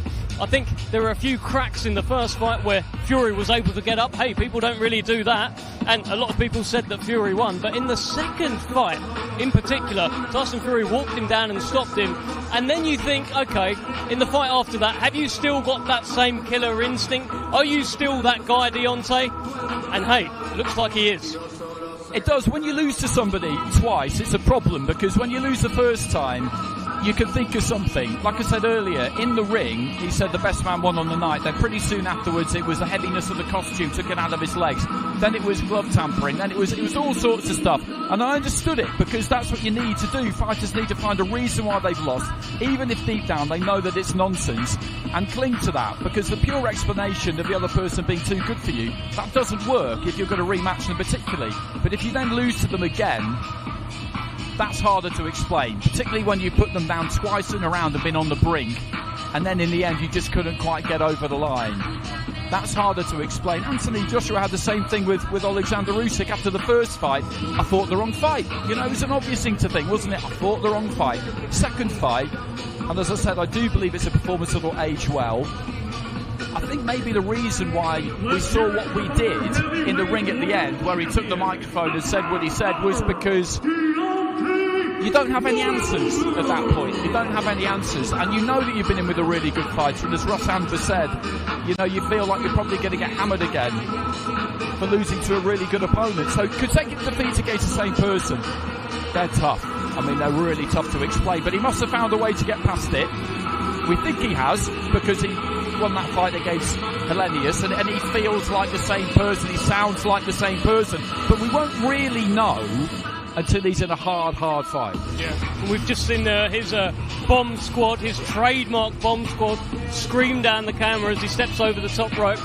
And I'll tell you, thankfully, because of the music in here, I couldn't actually hear that bomb squad, else I'd probably have fallen out under the table or something. He frightens the life out of me every time he does it. Look at this. We talk about confidence and confident fighters. This guy has not lost any confidence whatsoever, but a big task ahead of him in Joseph Parker. And if he is able to win this fight, feels like, on paper, it's at least equal with Luis Ortiz as the best win of his career. At the very least. I think you probably have to put it above the Ortiz win, because Parker's a former world champion who's mixed it, actually, with the best.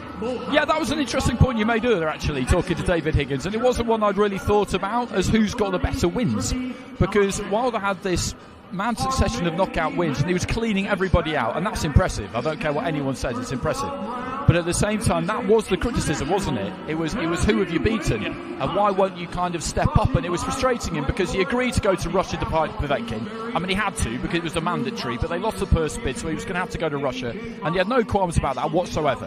And then the fight obviously didn't happen, and he was always looking for unifications, one of which was against Parker, and he felt that people never really wanted to take them, and you never really know at the time who's to blame in those situations. One thing I always do think is that fighters aren't scared of each other. They want to fight, but there are other things that can get in the way. But that was the criticism that was levelled at Wilder. But after the trilogy against Fury, no one could ever doubt his bravery.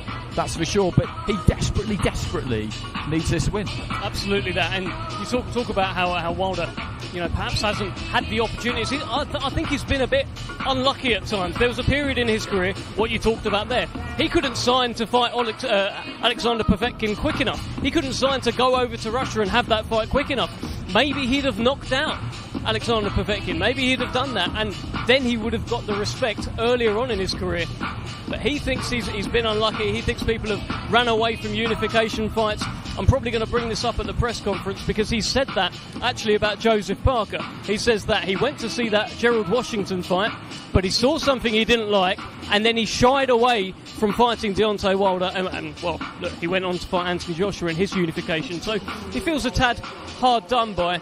But here's a man with an opportunity of a lifetime, Otto Valin, and hey, he's going to be one of these guys who can say that he's boxed Tyson Fury and Anthony Joshua by the end of Saturday night. He gave Fury a scare. Can he give Joshua a scare, Andy? I think it's possible he could. It was a good performance against Fury, and on another night in another place with another referee, that could have gone his way because that cut was horrendous.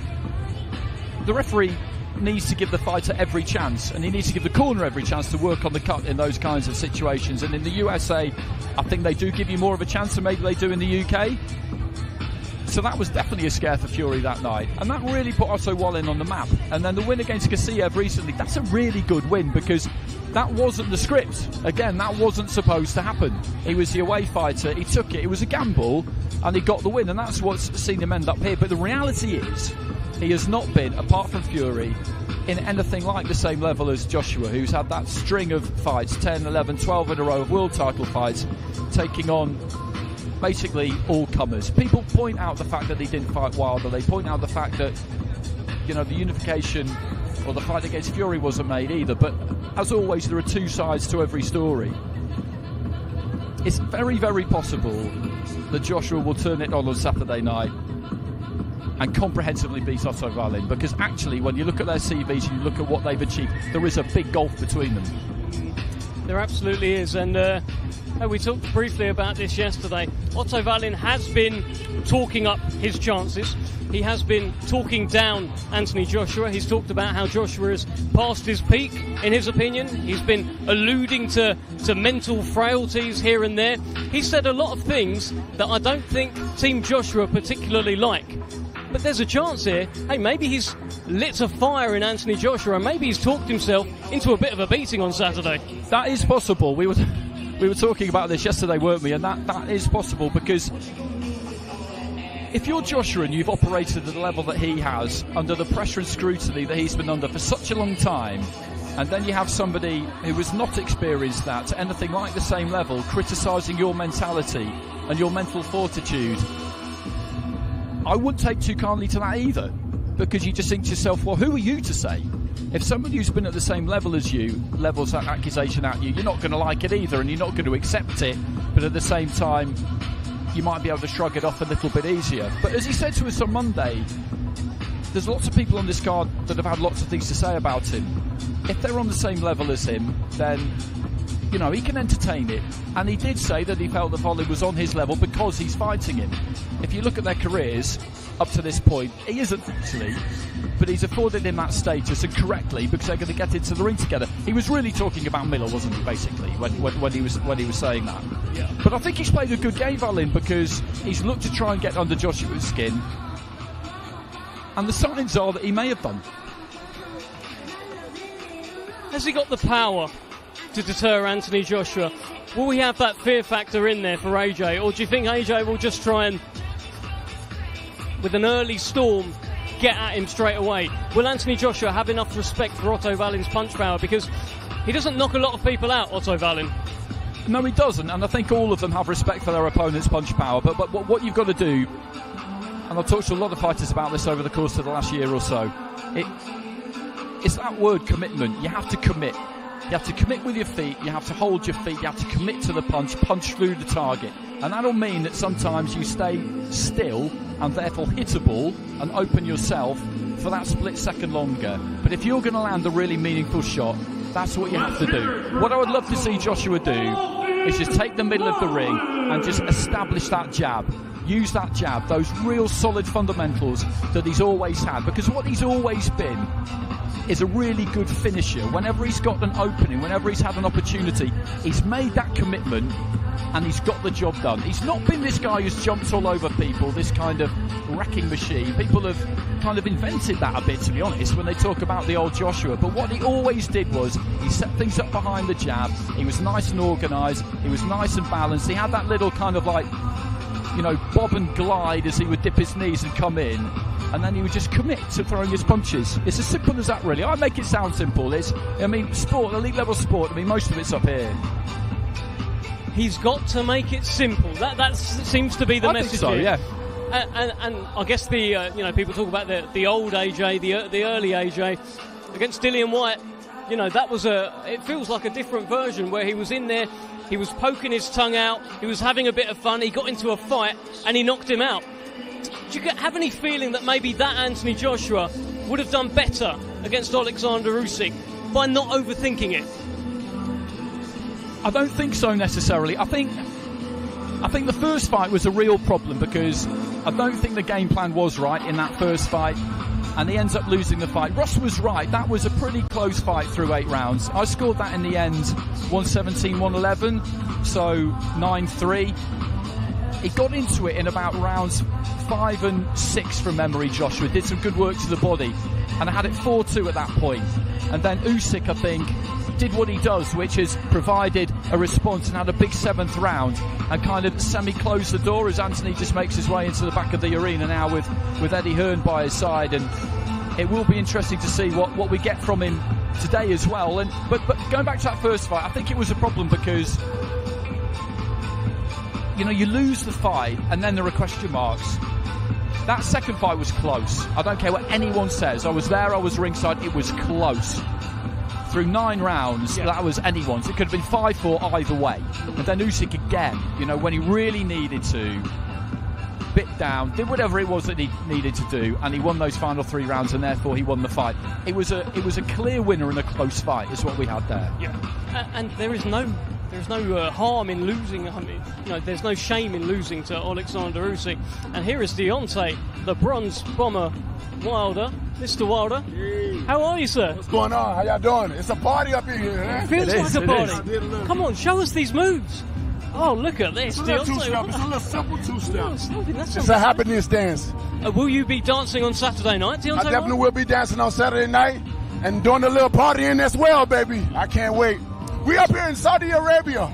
one of the best that have done it in boxing promotion thus far. I have never seen a card like this, and I never have seen promotion as well put together as they've done it here in Saudi Arabia. What they're doing here for Riyadh season has been absolutely incredible. It feels like they really love the heavyweight division. If they love the heavyweight division, they got to love Deontay Wilder. Oh, man, big time, big time. Since I've been here, this is my second time here, but my debut is coming Saturday. And the love, the energy, the passion, and the support that I've got here since been here has been overwhelming. It has been amazing. And I'm looking forward to coming here each and every time. You know, it's just a warm welcome that I've been getting. And when you're a fighter and you come into another country that is not your own and they're supporting and loving you like this, it just make you want to fight even harder for them, because these guys that have the Saudi people have embraced me as if I'm one of their own. And when I feel like this, I feel like I'm at home. So when I feel like I'm at home, it's going to bring the best out of Deontay Wilder. Listen, Deontay, we all know you're fighting Joseph Parker on Saturday, but we can't ignore all these reports and all these rumours that the man on the screen could well be your fight after that if you're successful. Tell us what you're looking at here in Anthony Joshua. What do you see? Well, right now I see Anthony Joshua right now. You know, he's dancing a little bit and he's getting ready. Right now we're here for Joseph Parker. All week long it's been the talks about Anthony Joshua. But at the end of the day, I got Joseph Parker in front of me. And at this moment in time, being a veteran in the business, I know I can't focus on this man. Me and him will get it on. I think we will get it on at some point in time. But right now, it's only, 3 or 2 days away from the fight. So my total focus right now is on Joseph Parker. I'll be a foolish man to look past him. I'm not looking past him, but I do look through somebody. I like to window shop a little bit.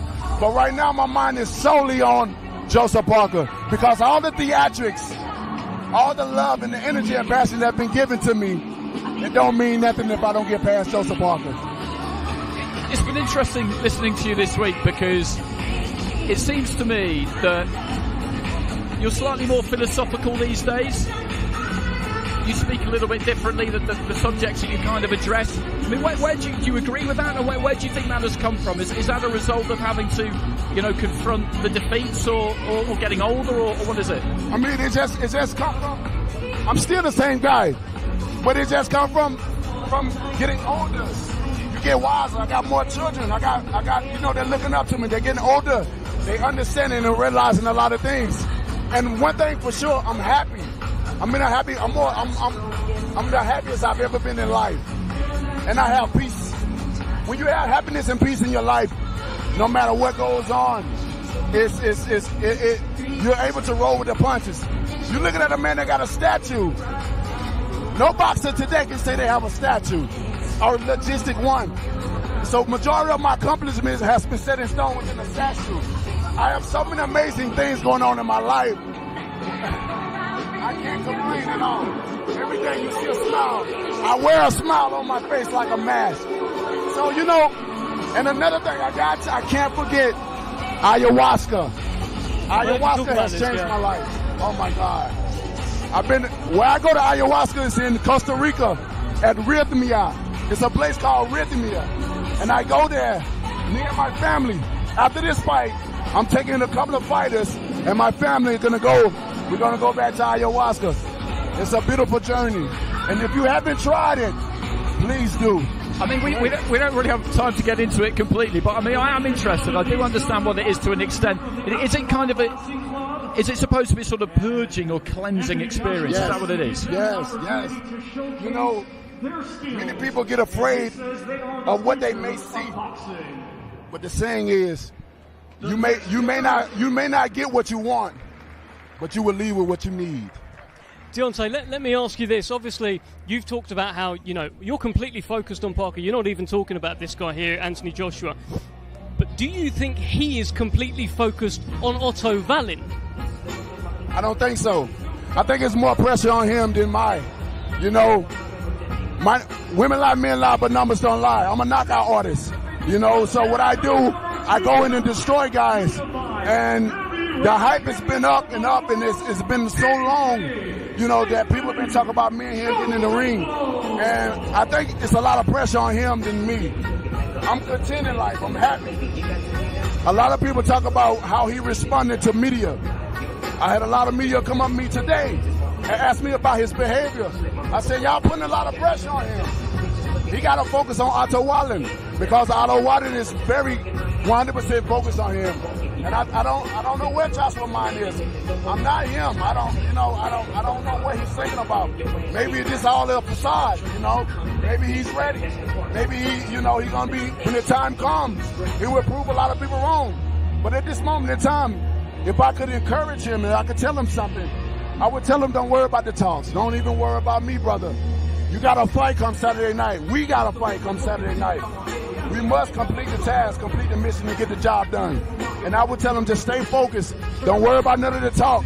And like I said before, when I saw him, even if we don't fight, I wish him nothing but the best in life, nothing but the best. Because I know what it takes, and I know how it is to be a fighter in the ring and on the outside. You're dealing with everyday life. You're dealing with your lifestyle. You're dealing with family.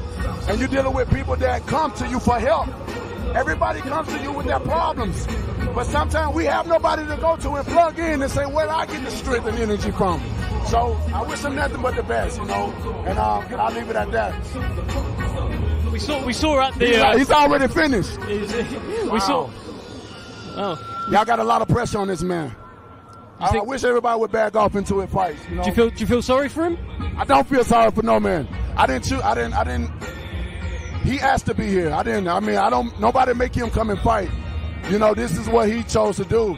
So I don't feel sorry for him because at any given moment in time, he can retire if he wants to. You know, so, you know, he is because he wants to. So, but, you know, his demeanor, his action about himself is definitely, Listen, you've been in the same sort of room as him more than one time away from camera. There's been promo shoots. There's been visits with His Excellency as well. Have you had any other interactions with him? Not like I want to. I would love to get a one-on-one with him. I would love to talk to him and pick his brain a little bit and just get a more private conversation with him, personal. And just to try to, he wouldn't have to tell me everything, but I would want to know how he's thinking and how his mind is taking all this in, even with the talk and stuff like that. Because sometimes we can talk differently amongst each other than with the media is around. So, but you know, at one point in time I was going to go to England and I was going to invite him to dinner and have a seat and see what's going on. Because we don't know what's going on at home. We don't know what's going on in the business. We don't know. All we want is to fight. Everybody wants to fight. And sometimes we can't please everybody. You know what I mean? Absolutely. Deontay, I'm afraid we're going to have to swap you out for Otto Valin. I'm sorry about that, but I could listen to you all day. An absolute pleasure, Deontay. We need to get Otto Valin over here. We'll see you at the press conference. Thanks very much. Deontay Wilder, great energy. Patiently. And Otto Valin, I believe, is imminent and will join us, but he's just done a bomb squad out of shock. Andy, he's killed me. He's blindsided you again. He's done a bomb squad out of shock. My goodness. Well, let's the man they call All In, Valin, is here.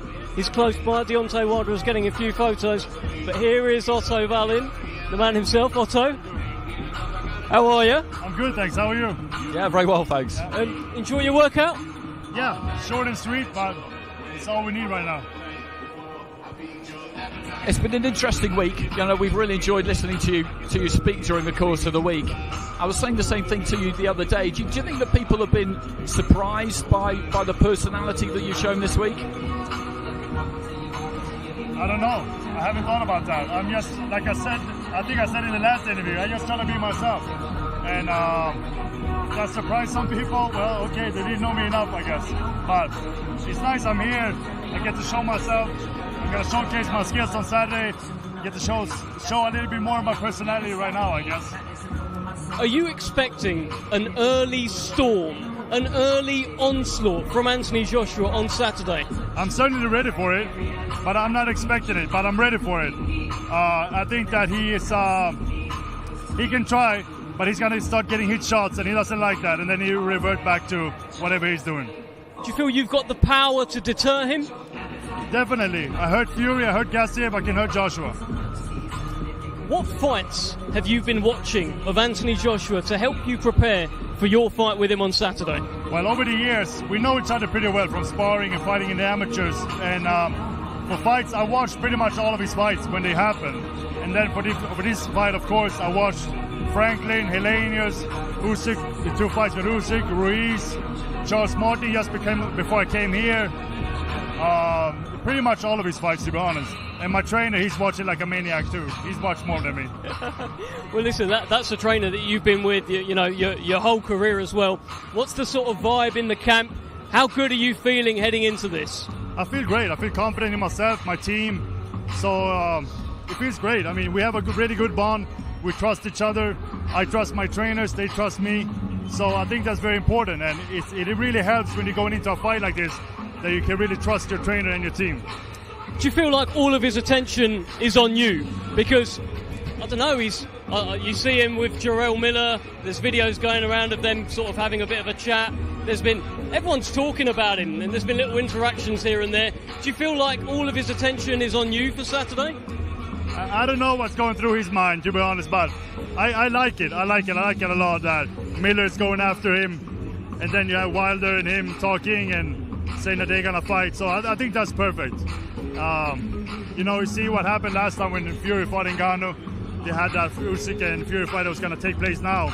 It didn't happen, so a lot of things is going to happen Saturday night. Hey, this heavyweight division is all about best laid plans. So many times we see best laid plans unravel. I mean, when you're seeing these reports about, hey, tonight's or Saturday's just a semi-final, the winners are going to meet. I mean, what are you thinking when you're hearing that? Because people are talking about Joshua Wilder. What are you thinking?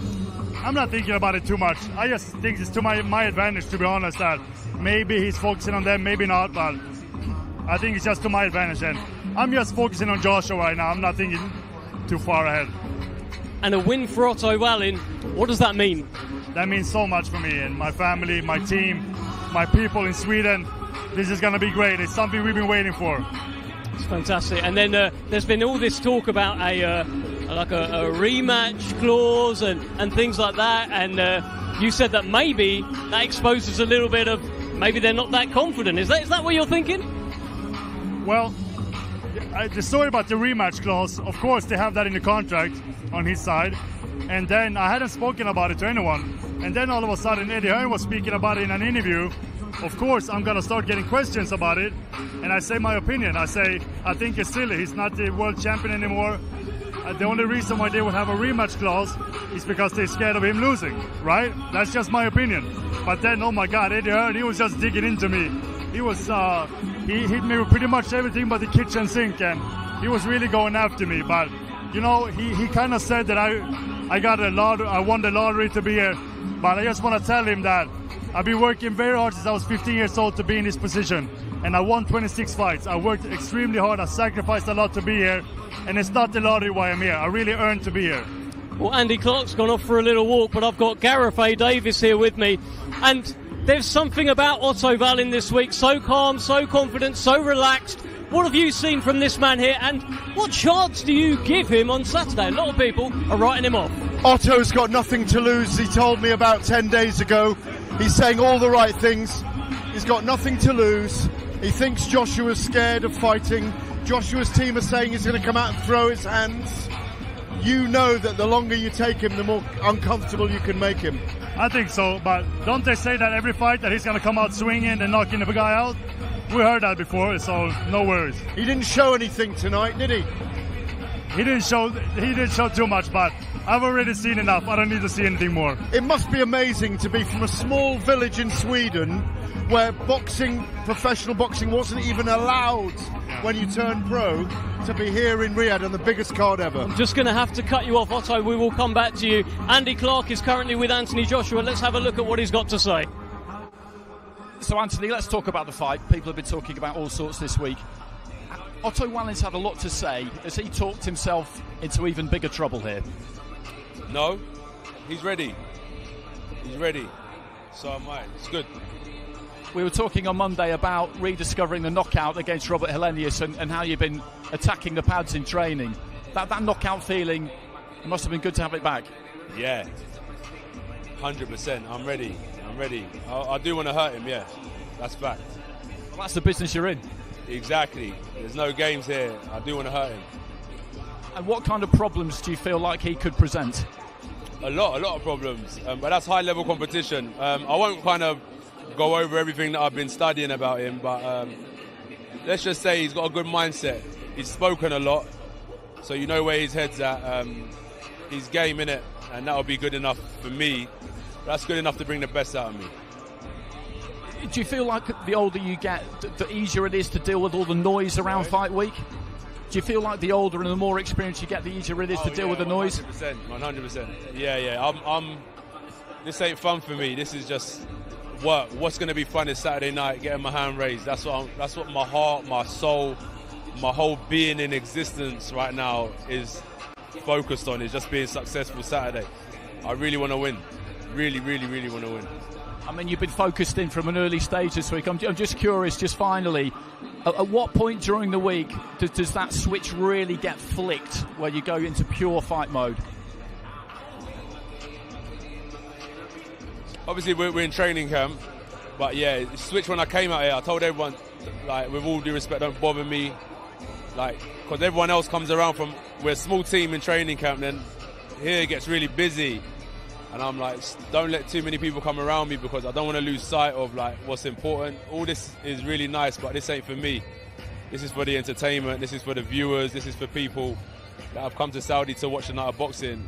My entertainment is in the ring Saturday night, and I'm not there yet, so I've got to stay focused. I'm still actually in training camp until Friday night, so I really should be at home resting, doing some film study or stretching. Do you know what I mean? But I'm here with you guys out of contractual obligations. You know how that goes, so I'm going to fulfill my obligations, but ultimately my true obligation is to fight Saturday night. And we appreciate it. What are we going to see on Saturday night finally? Well, I need to win. I have to win. And yeah, if it's destined, if it's meant to be, it will be in it. But in terms of like how the fight will go, yeah, I think blood, bruising. Yeah, a bit of blood, bruises. It'll be tough. It'll be good though. Good.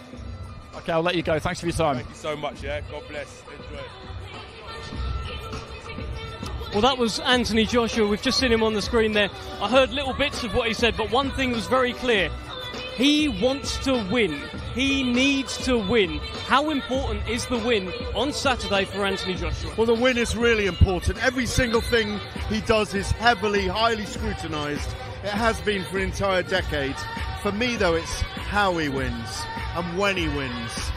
If he's spectacular early in the fight, if he lets those combinations go, he's one of the greatest finishers we've ever seen. That's been lacking in his performances of late. I'm hearing from the Ben Davison camp with him that he has been amazing in camp. Can he deliver that in the ring? That's always the big question mark. If he can, huge fights in 2024. Well, let's bring in Andy Clark, who had that chat with Anthony Joshua. I could only hear little bits, but what did you take from it? What was the main message? Yeah, I mean, he's ready to go, basically. He doesn't really enjoy this during fight week, I don't think. I think the more of these you do, the more used to it you get, the less maybe you do enjoy it. But he seems focused. He was happy enough. He was happy enough to talk, but he just wants to get back to the hotel, you know, and just bide his time until fight night, until it really matters. But he knows that Wallin presents a threat, but one that he's confident that he'll deal with. What do you make of Ben Davison and Barry and the team saying that, and they haven't just been working with him for a few weeks, by the way. I can reveal that they've been giving him advice for a long time. They've gone and simplified things for him. They've looked at what Otto Valin does very well, and they've said, go out and exploit them.